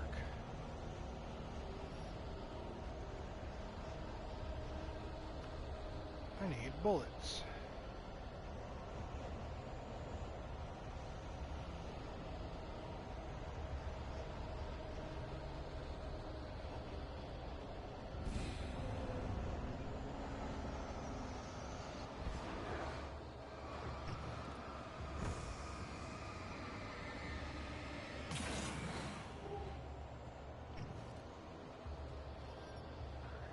Charge up.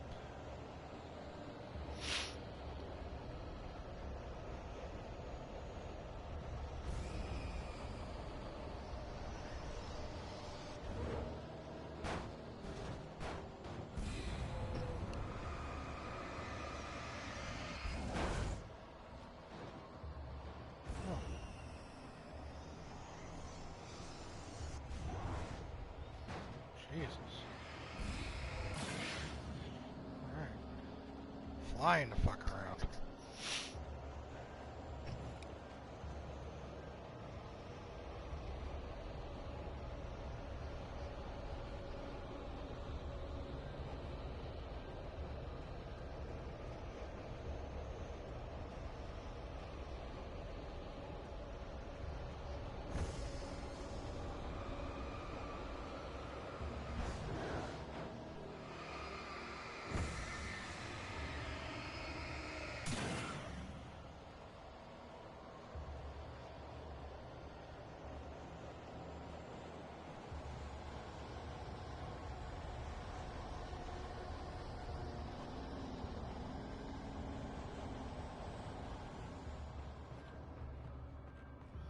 I was going to have to fight the big boss.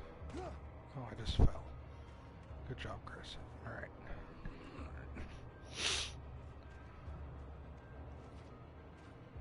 I just get stuck? Nope.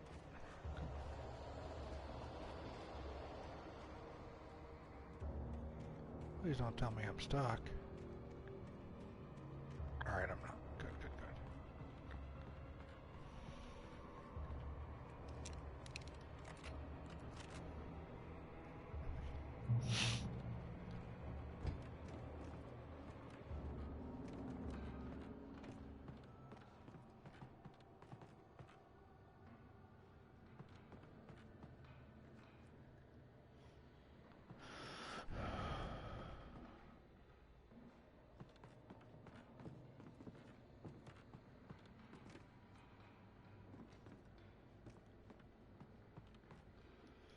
Thank you.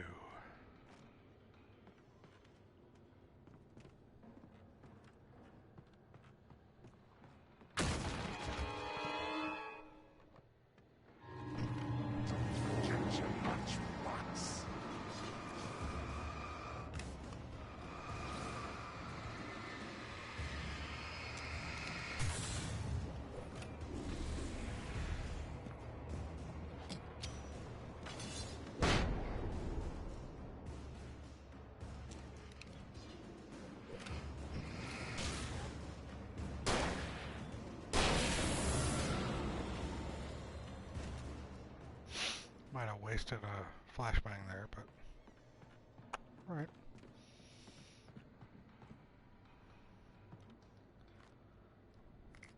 Flare, thank you. Revolver ammo, back to 34, good.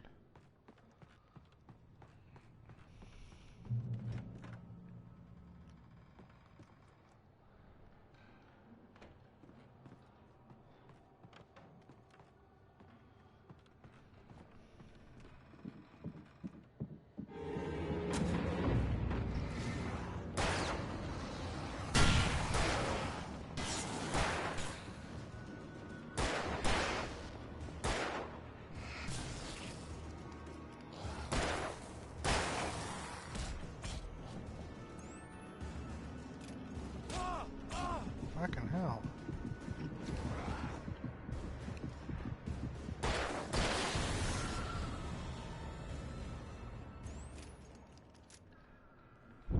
What a dickhead. Now we wait for my battery to charge up again. Sorry, it's kinda...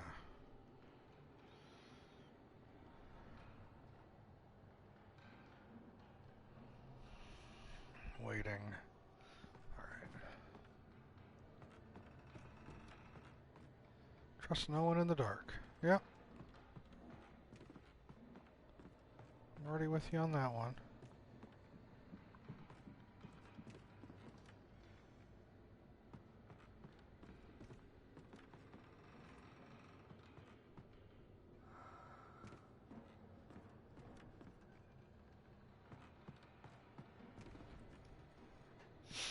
And we go up.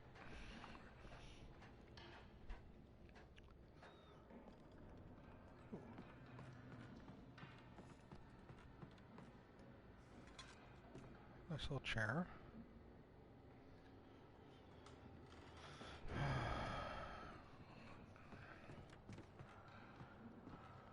Follow. Some of the Taken retained echoes of their former selves, but these were just the nerve twitches of a dead thing. Nothing remained but a shell covered and filled with darkness. In most cases, these puppets were enough for the purposes of the Dark Presence. But for anything more elaborate, as with the writer, it was different. It needed his mind. And so rather than taking him over completely, it merely touched him. Interesting. I'm wondering if I missed these three because they were in that driving section, maybe? Don't know. Couldn't tell you. Alright.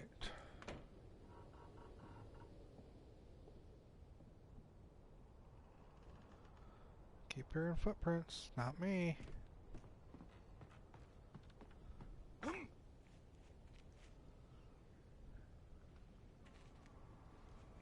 Stairs are always busted, I can never go back in.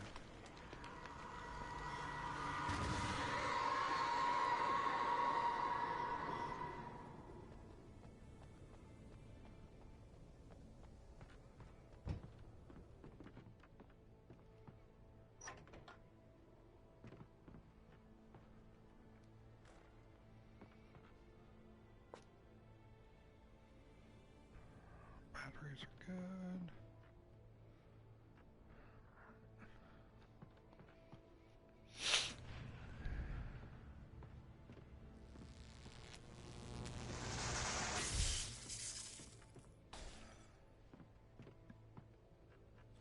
Awesome.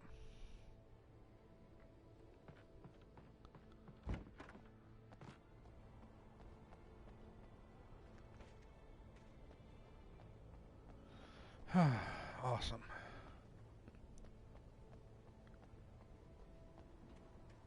There was no way the flashbang grenades were standard power company equipment. Agreed.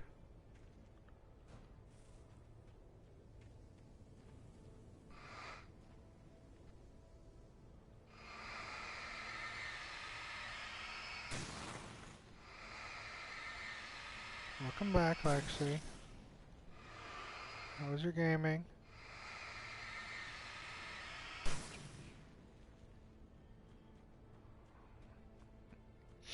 I asked you first. Why are you crying? I mean, Dead by Daylight's kind of shitty, but it's not that bad.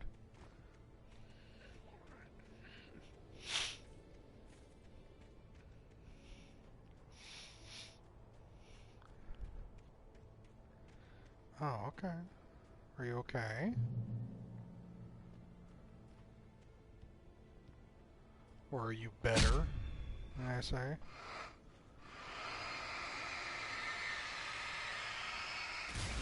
Sons of bitches.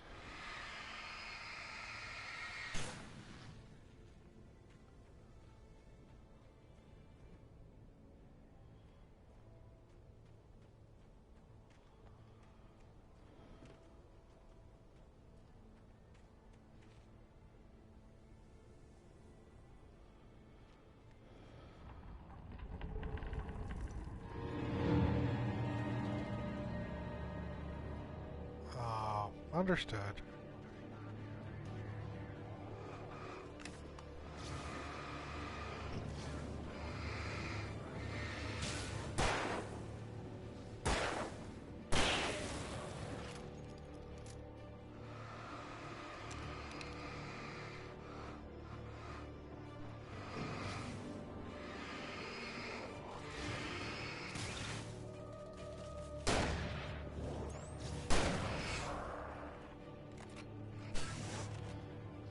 How am I? I'm fine. Doing what I can with this shit. It's weird, still weird. I'm heading to a peak to talk to the kidnapper who has my wife, and will only give her back when I complete... Oh my god.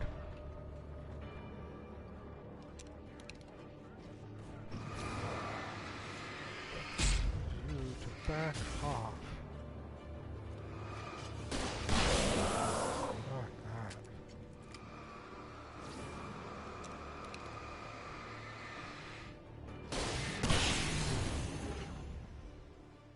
I didn't mean to do that again. Fuck, wrong button. Damn it. Meant to use the flashbang. Alright.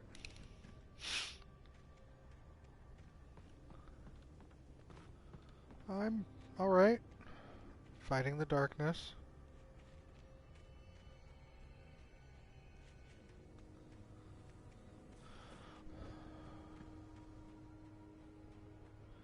This is a weird game. It's not a bad game. It's just a weird game.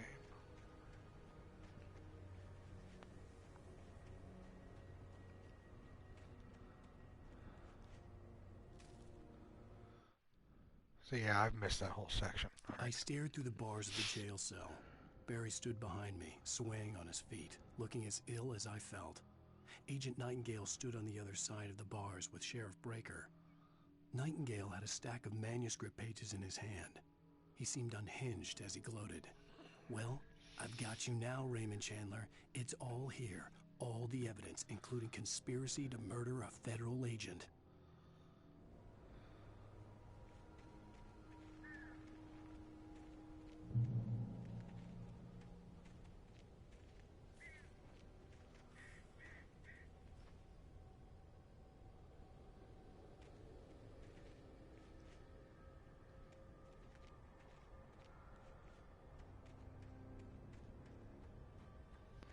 That's where I'm supposed to go.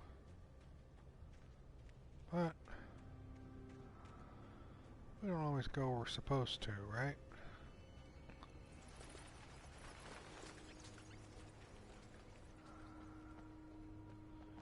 Let me go and find hidden caches of equipment.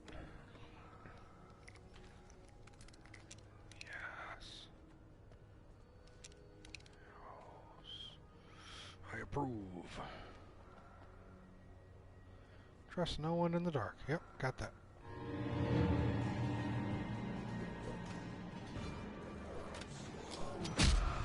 Nope, bye.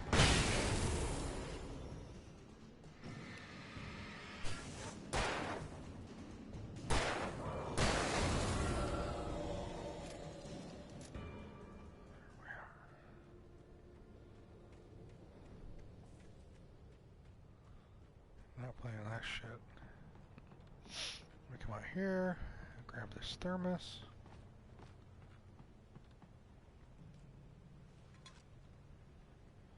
That right down there is another box to heal, or get items with at least. So, 9 flares, 6 flashbangs.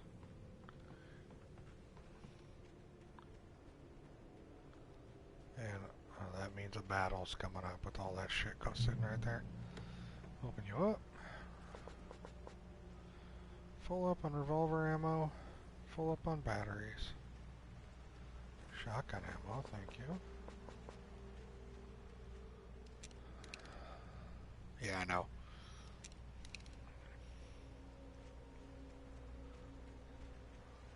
I had no real plan. I was going to give the kidnapper all the manuscript pages I had for Alice. If that wasn't enough, I'd hold him at gunpoint and make him talk.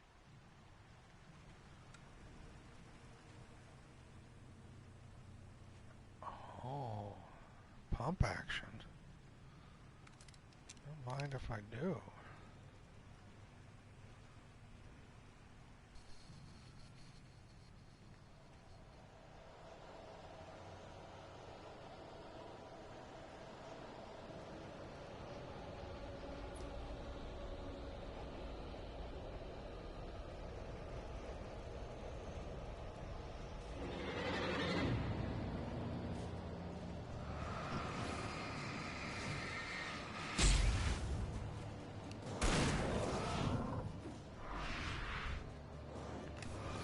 There, fuck you.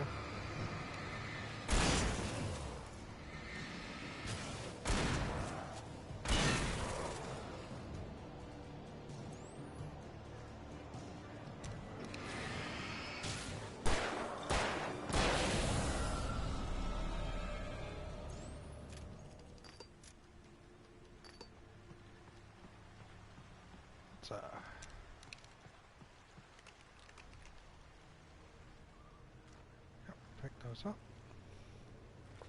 Now I pick those up. Cool, cool. Alright.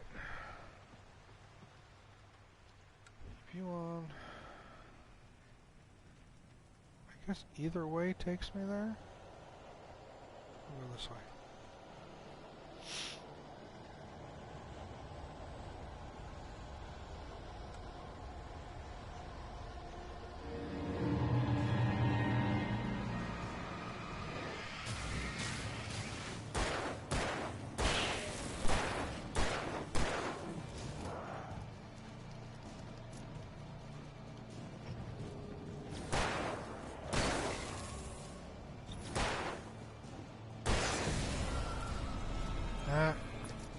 You have super nails?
See what I missed on this side.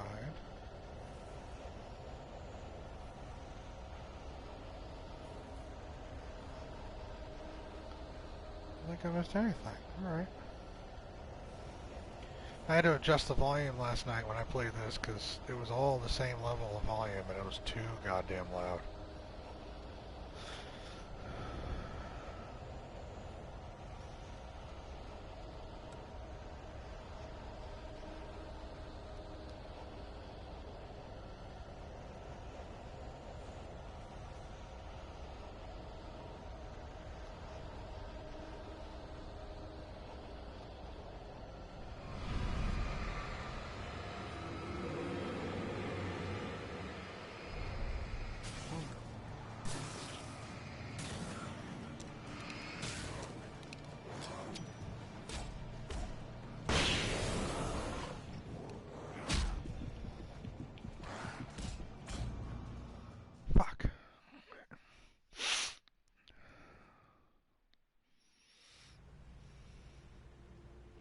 Back here, fucking hell.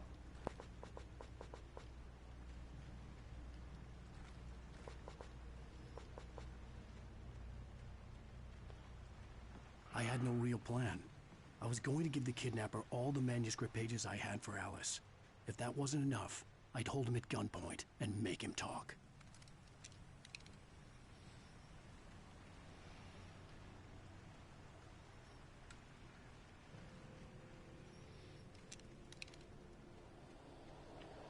Come on. You're up.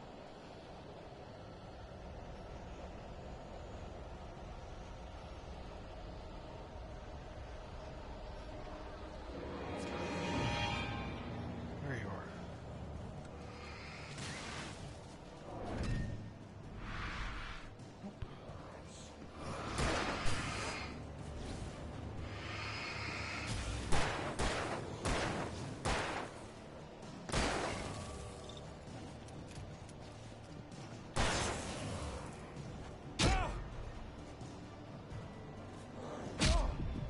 Come on.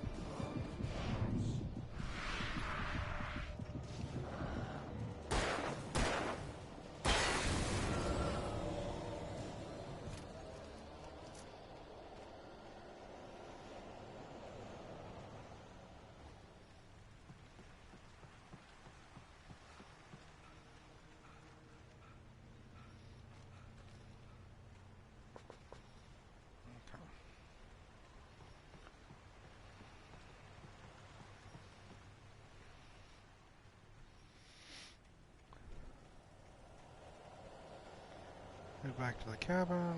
Get the supplies in the cabin.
big one.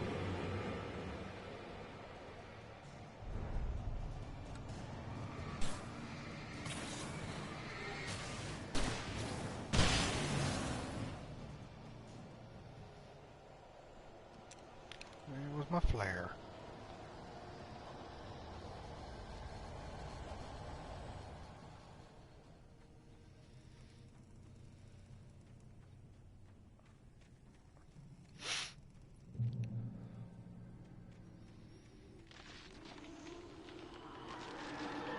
It's that creature again. The dark presence was moving ahead of me in the same direction I was going. A cold feeling settled itself in the pit of my stomach. Was it going for Alice? I don't know, bro. Rock slide.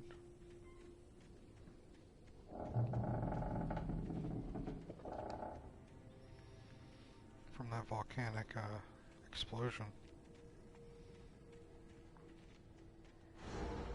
The graveyard shift may cause cancer.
Fucking dude.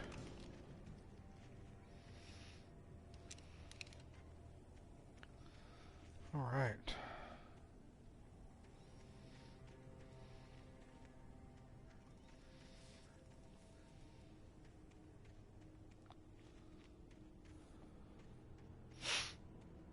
I do not know what is going on.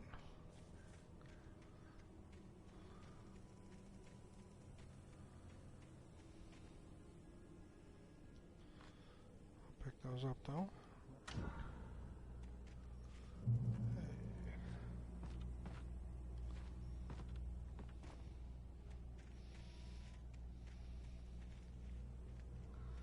Oh, I'm supposed to go that way. All right.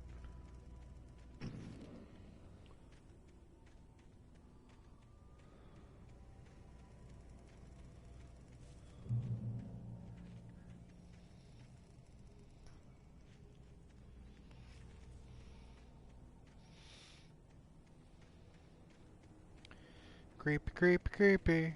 Creepy, creepy, creepy. Creepy, creep. Creepy, creep. Creep, creep, creep, creep, creep, creep. The place was dead. A ghost town.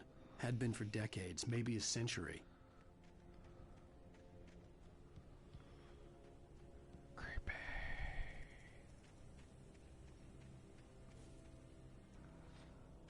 I can't get in. Alright.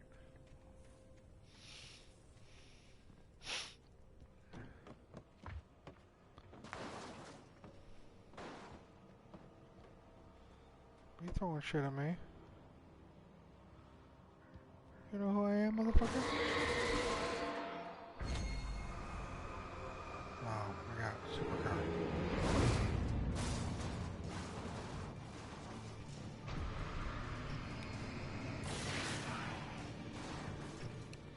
So inanimate objects will be possessed by the darkness and fling themselves at me.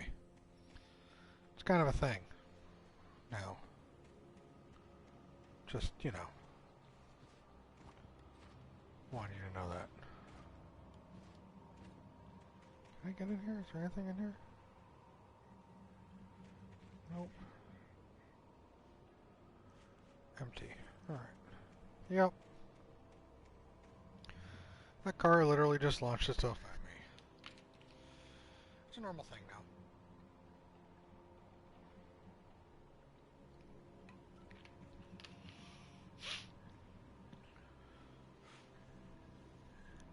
With this game, you just roll with the flow, right? This is the same company that did Control, but they did this 10 years before Control.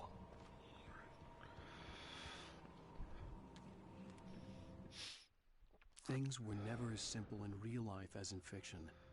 I had lost count of the times I had wished there'd be a clear reason for my writer's block. Something to fight, something to lash out on. There wasn't. I was filled with doubt. I was nothing like the hero in my books. Alex Casey had gone through his life with single-minded determination, never wavering from his goal. Even now, I was angry at myself, angry at Alice, angry at Barry. I was fumbling and I had no plan.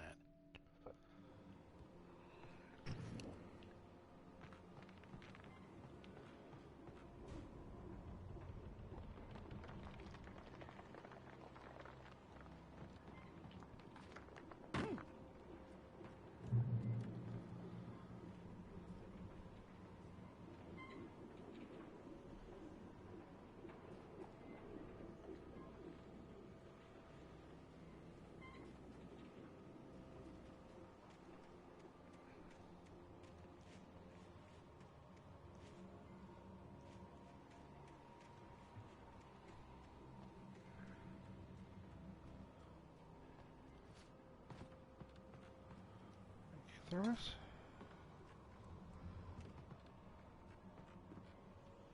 Thank you, batteries. Alright.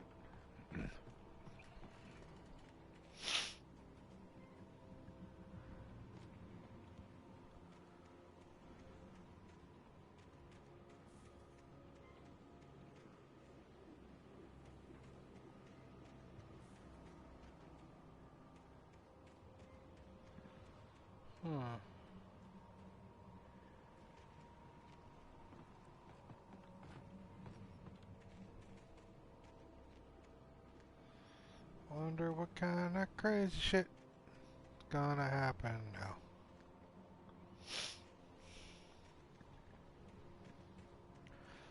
I don't know.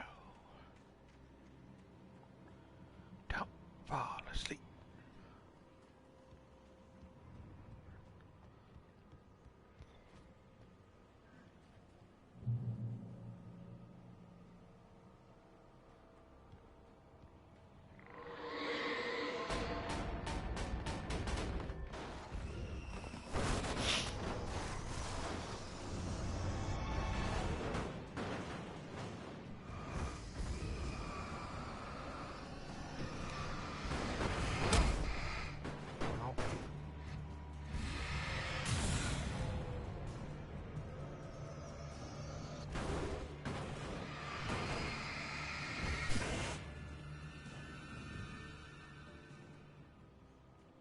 See?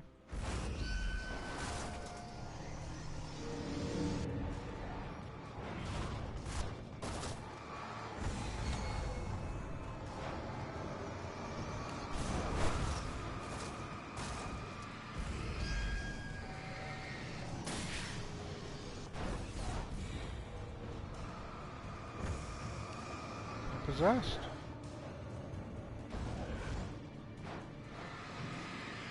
Told you.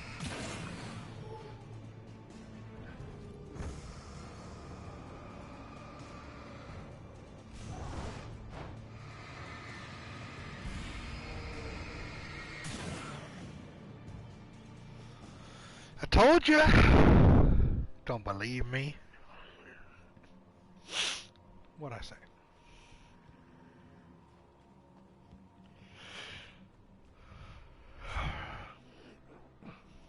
I'll admit, it's a little weird, right?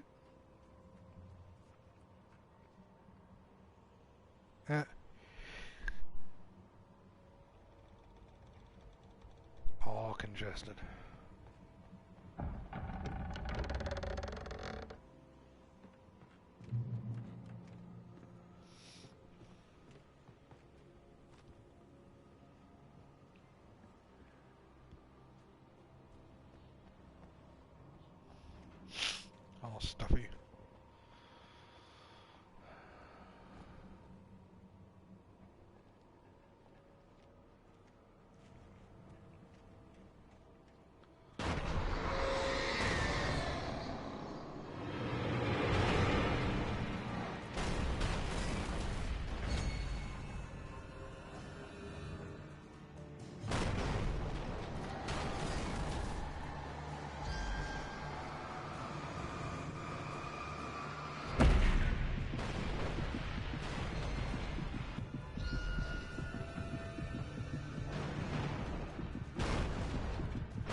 Jeez.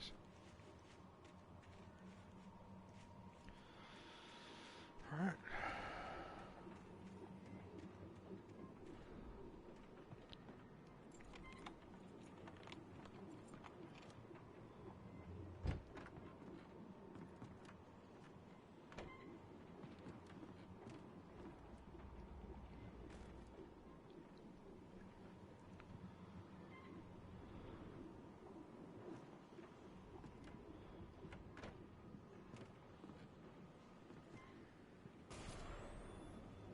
Anything outside of writing is a struggle. I feel ill. I managed to make my way downstairs. There's a shoebox filled with books and papers by Thomas Zane. It's very hard to focus, but I managed to read some of it. He's a poet, and a good one. He writes of muses and creators summoning fabulous things from a magic lake, using his powers to shape the world of a realm of gods and dreams and demons, dark things that wait for a chance to slip through, wearing the flesh of men as disguise. Zane writes about himself, his girlfriend being taken over by a dark presence, about growing scared of the lake. Zane believes it's a mirror to the gaping void of darkness above, where some Lovecraftian presence lurks. I crawl back upstairs. I'll borrow these things for my story. They ring true. They fit. So yeah, that's me. I'm watching myself. Right. About what? Don't know.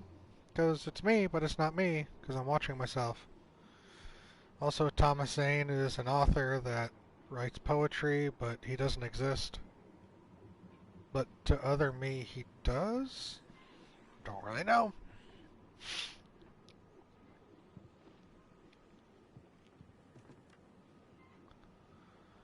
Oh. No, I want to keep my shotgun. I honestly don't know. That only begins to describe the weirdness in this fucking game.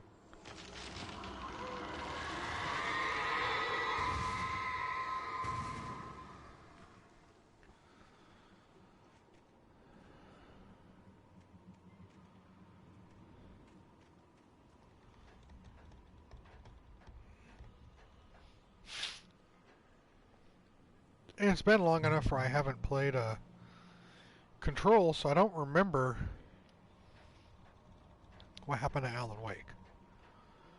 Right? I know that playing Control, that DLC, the Alan Wake DLC, it told you what happened to him.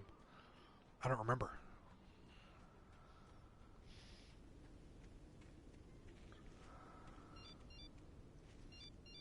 The kidnapper had sent me a text. The message was full of spelling errors and insults. It was telling me to hurry up.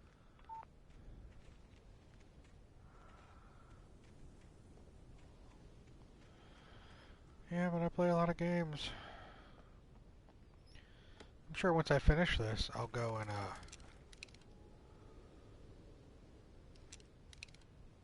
replay that game. Or not replay. Once I finish this, I'll go back and I'll rewatch that part. But for right now, this is kind of like, I know one thing. I'm not going to say it. It's good. I didn't DVD this weekend.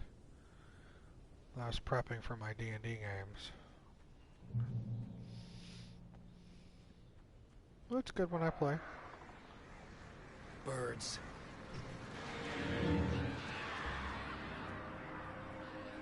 Those are evil birds, by the way.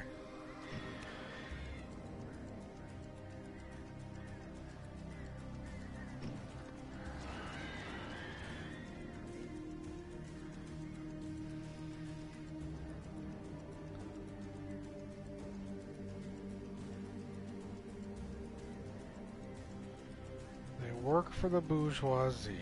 I think they're just birds. I think they're just evil shadow birds.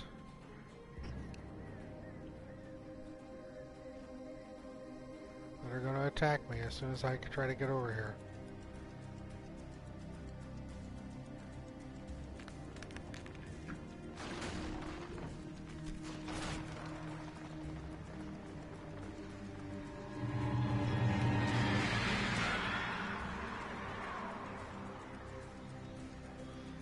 again, I don't think, I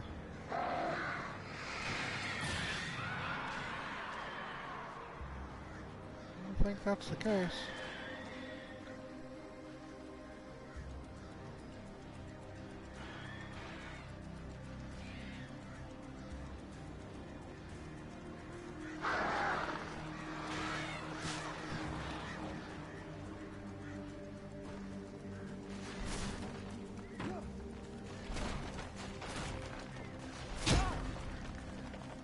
Ow.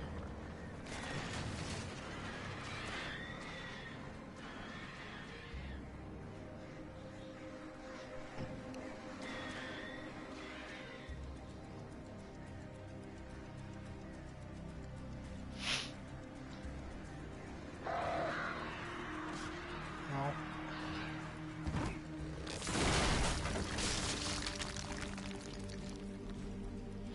Alright, well, let's hope that, I didn't miss anything to explore.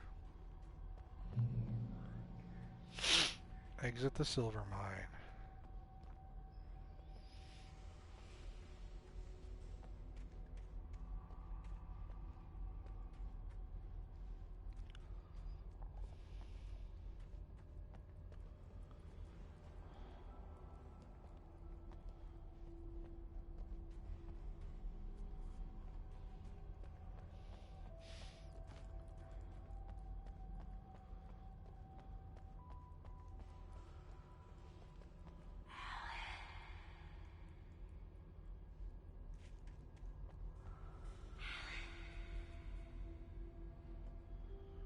That's my wife talking.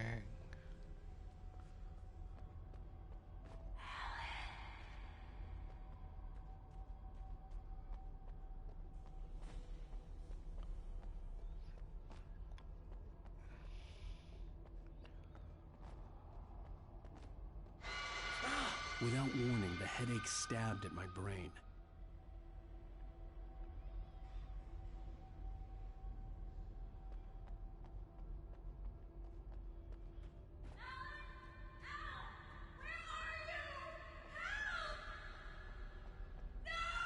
Alice? Alice?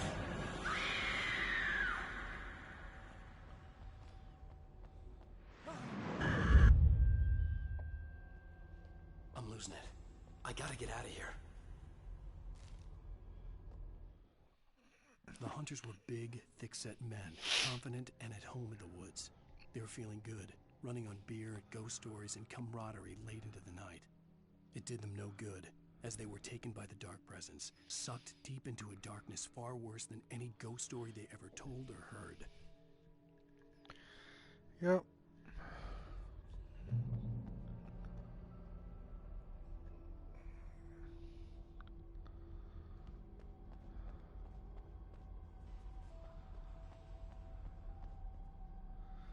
If I go in there, I die.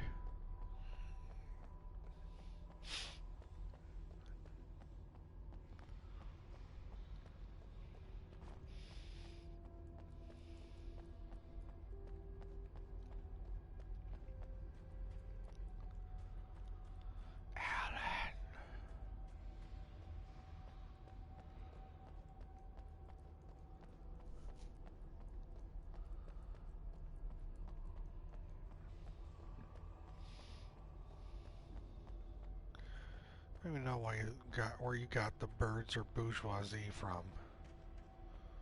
I'm not sure I want to know. Dork.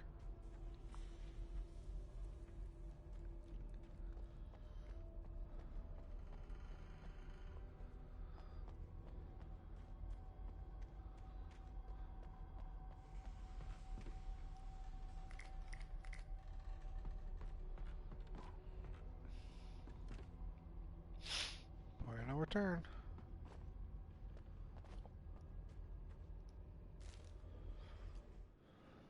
Even behind the closed doors and curtains of his grimy room at the Majestic, the local motel, Nightingale could feel the locals' eyes on him, the unrelenting pressure of their judgment.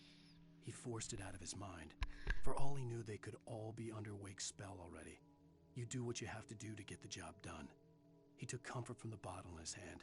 Please, he thought. Just let me get through this.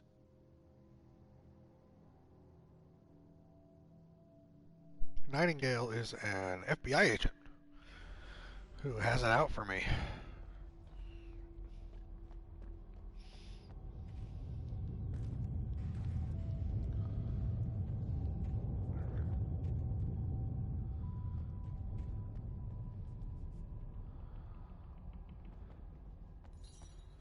He's been trying to murder my face. Don't know why.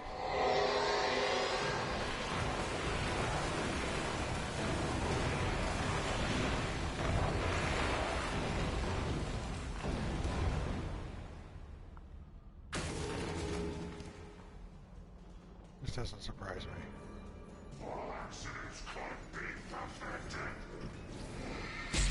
Oh shit, there's another one. Yep, they came out of nowhere and just beat the shit out of me.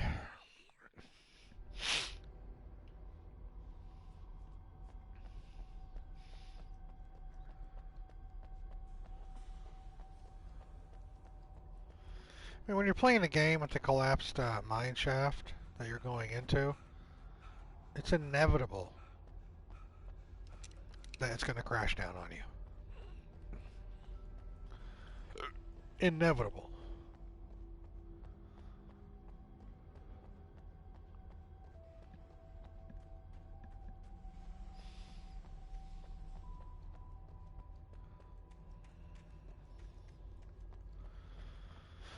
Make sure nothing's down there. Nothing's down there. I think the manuscript's already grabbed, though. Nope, gotta grab it too.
I'd have to make my way up this mine shaft in order to go on.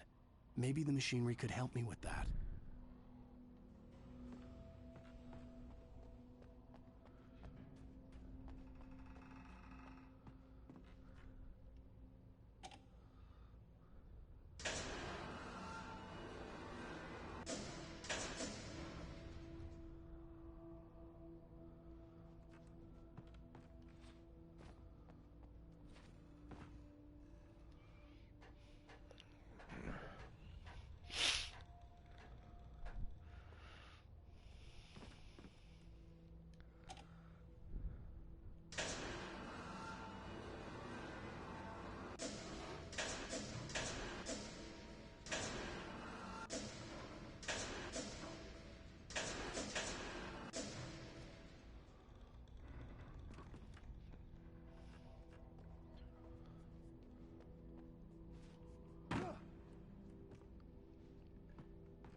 there.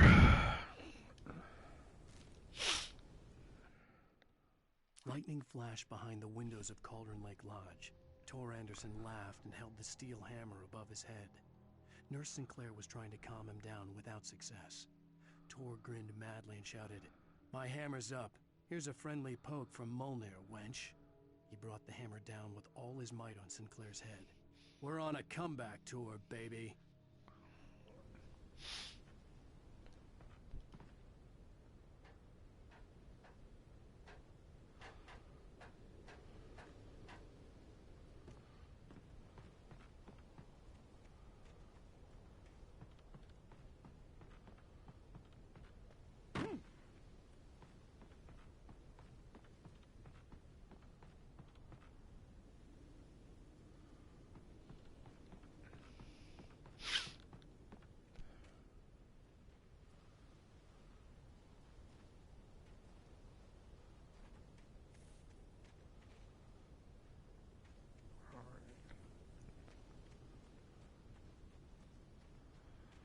Fucking cable car. Great. Damn!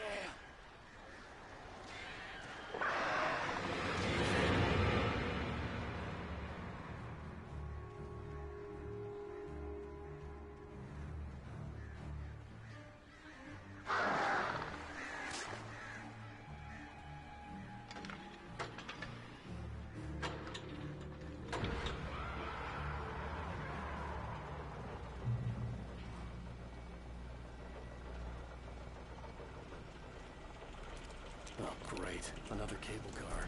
Just great.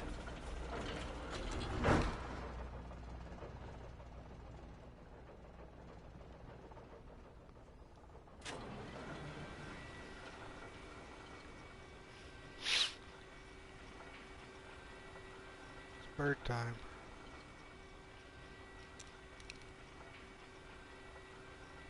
I just know it.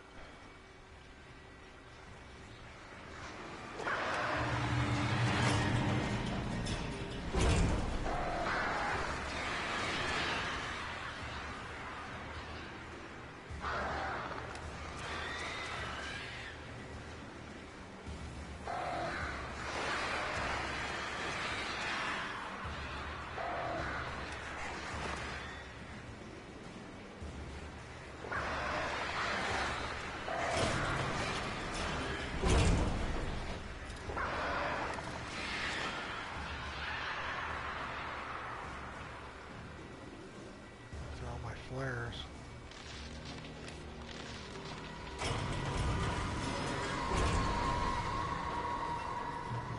Didn't even waste that one.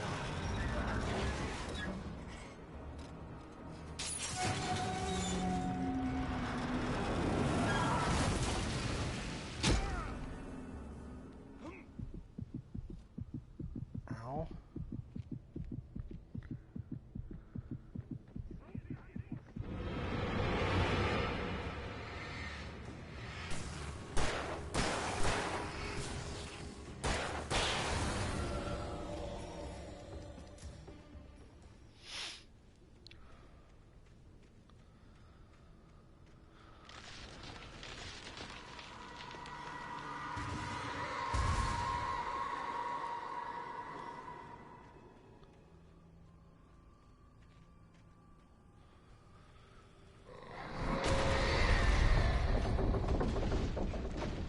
Shit. Yup, that's what I thought. Alright.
switch.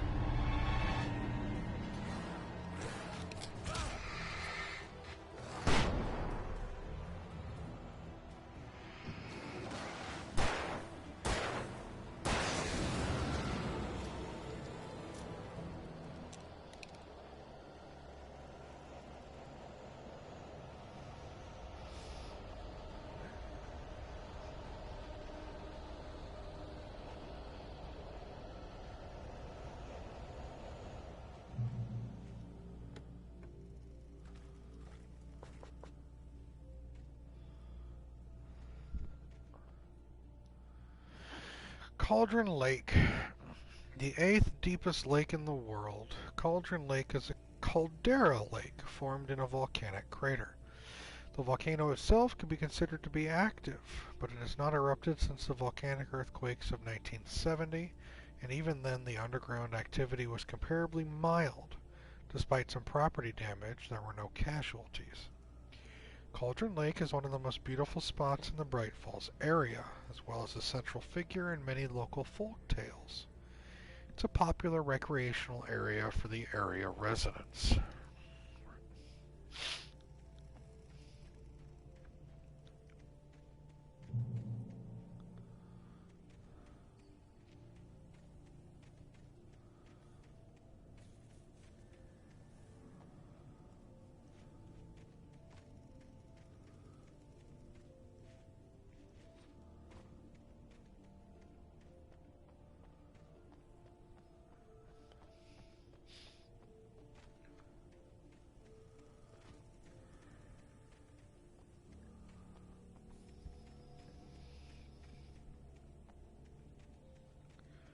This is going to be just fine, right?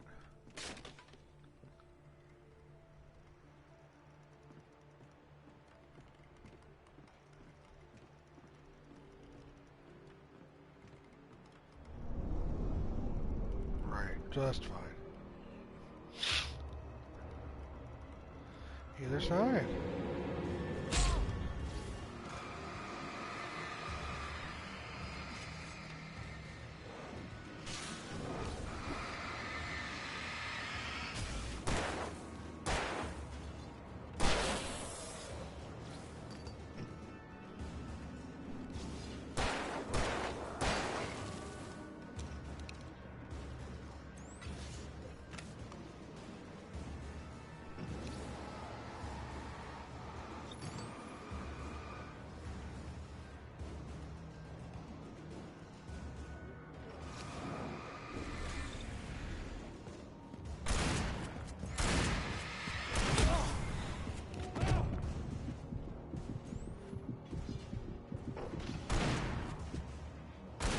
Die.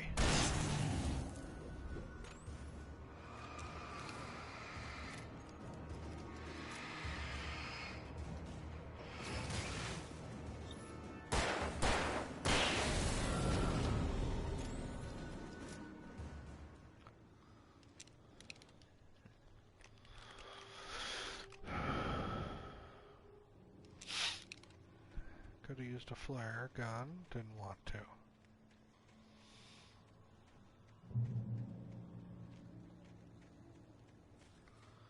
Next time it gets crazy, I will, though.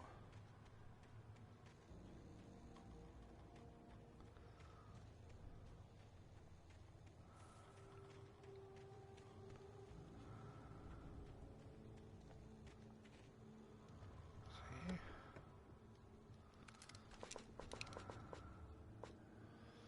Wow, alright, I'm max. Come.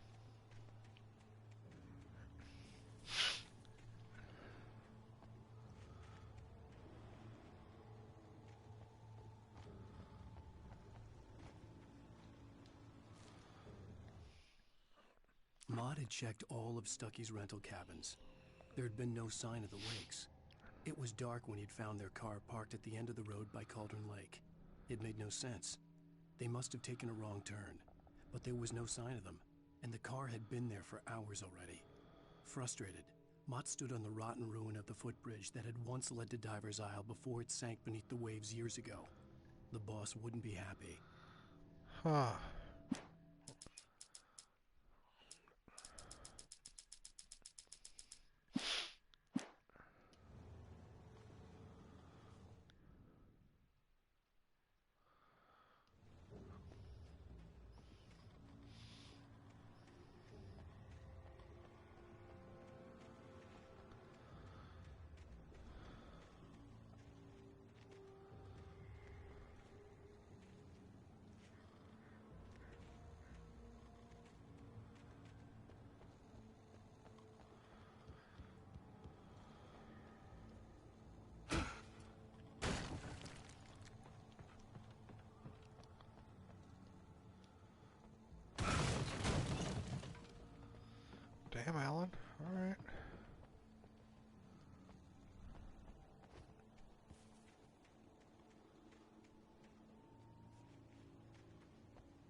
Thomas Zane and Cynthia.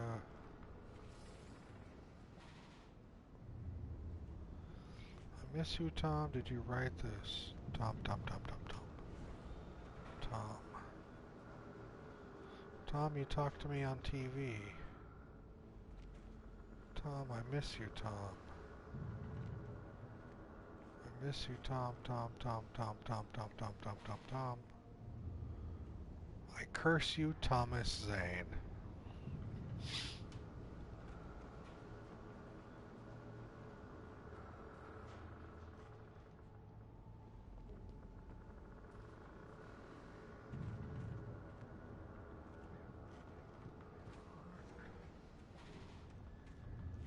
Oops, I can't get through there. Where do I get up?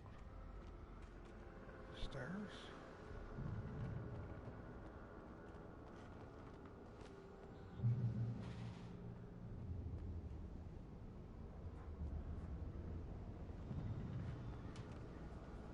Shotgun ammo, thank you. Okay. Thank you.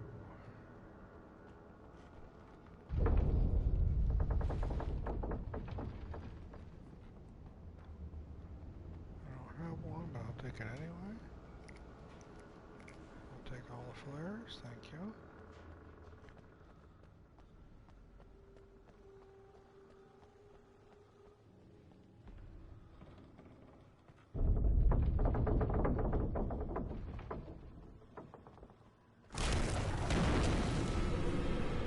I figured as much.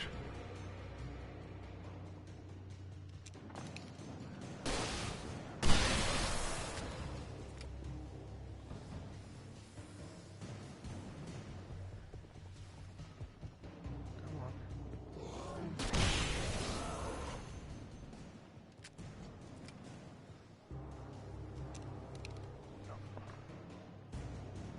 Oh, more.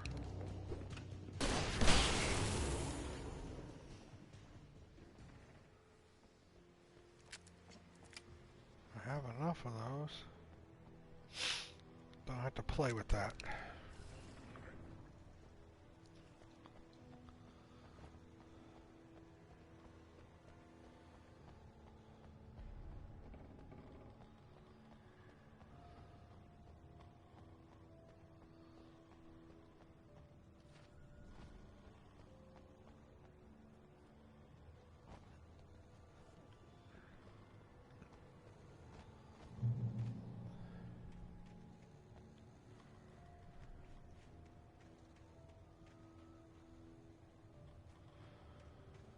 Triple check right back here. Yup. Thank you. I'm probably at what, like 40 of those? Coffee thermos is found. 40. Nice.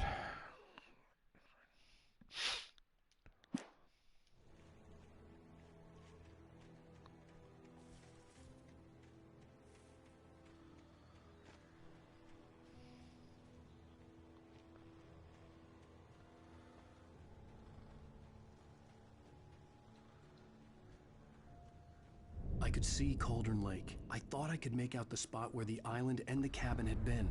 There was a light near it. It had to be a boat.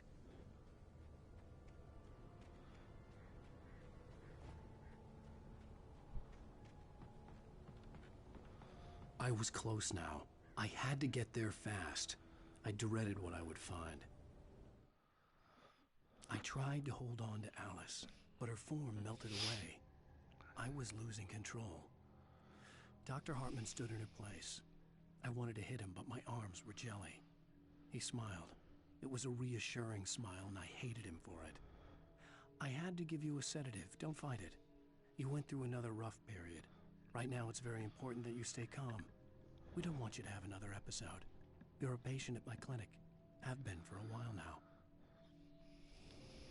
That's what I'm afraid of. Crazy pills.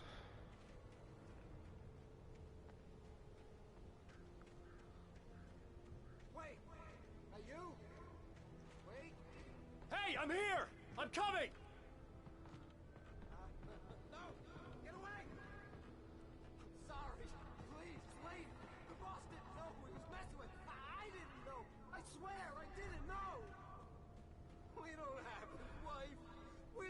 she is. She's probably drowned.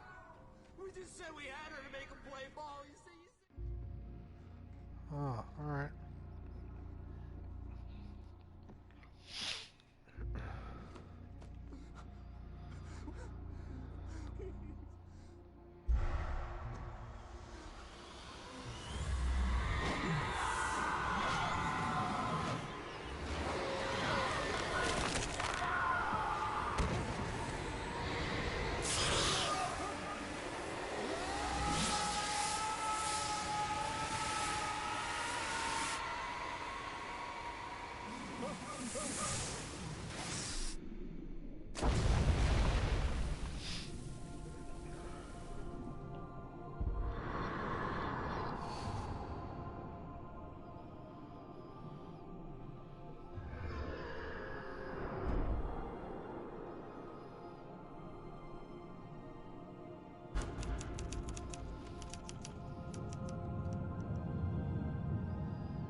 Huh. Oh my, what a wretched life. I was born on the day that my poor mama died. I was cut from her belly with a Stanley knife. My daddy did a jig with a drunk midwife. Who's that yonder all in flames, dragging behind him a sack of chains? Who's that yonder all in flames? Well, up jumped the devil and he staked his claim on me.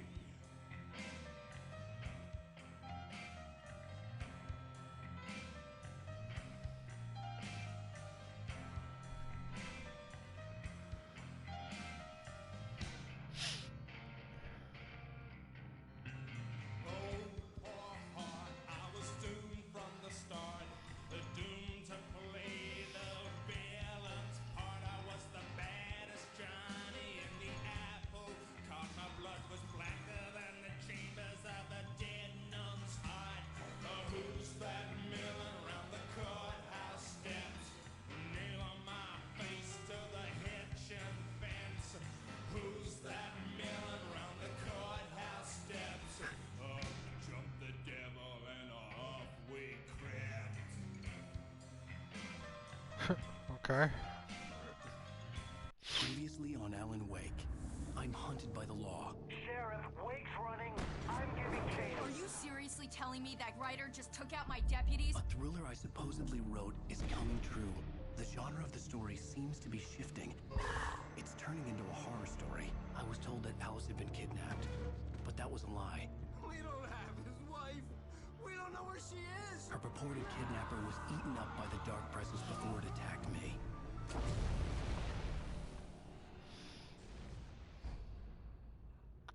Episode 4, The Truth. Alan, shh, baby. It was just a nightmare. Alice. There you go, Alan.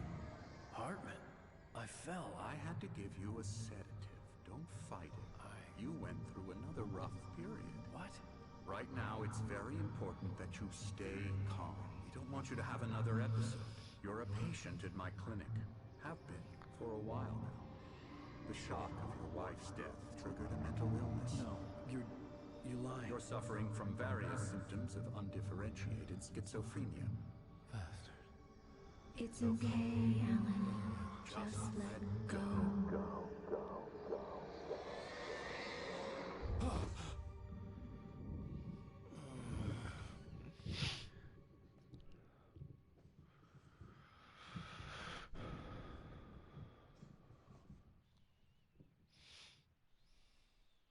I felt groggy.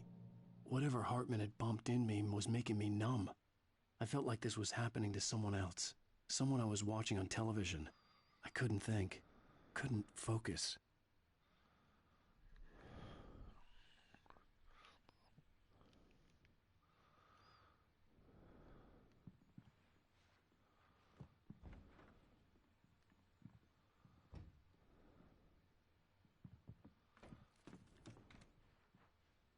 Good evening, Alan. Are we feeling better now? Feeling calm? Yeah. I see you brought your pet gorilla with you. So sure, I'm calm. I get the message. Loud and clear. Why, right. That's the spirit. You're being very brave, Alan. I understand you're confused. I would be more concerned if you weren't suspicious of me. I don't blame you for it. Big of you. Now, why don't you come with me? We'll reacquaint you with my clinic and go over everything you might have forgotten. Little walk and some fresh air? Yes, it will do you good.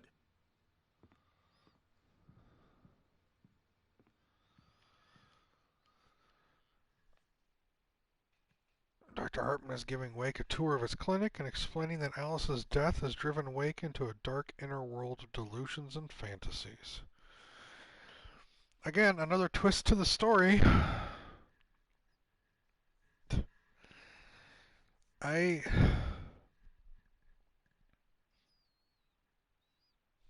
confused, but it's supposed to be, that's the narrative. You're supposed to be confused and not sure what's going on.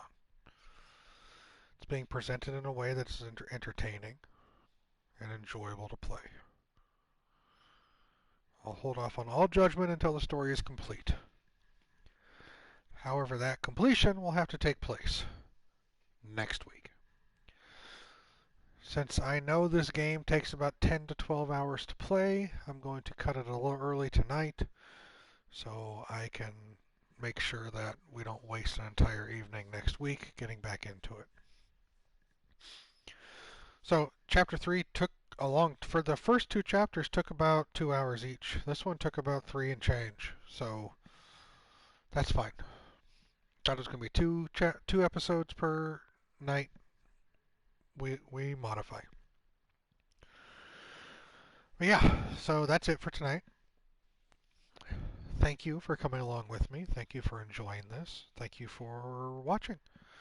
Whether you communicated or whether you lurked, it doesn't matter. Your presence is all that matters. I'm hoping that you were entertained by my antics and by the story.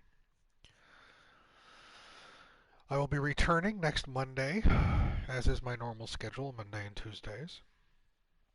If you do happen to celebrate Thanksgiving, that is this coming week. So I hope you guys have a great holiday week. Hope you guys have a great holiday. Hope you have a satisfactory weekend.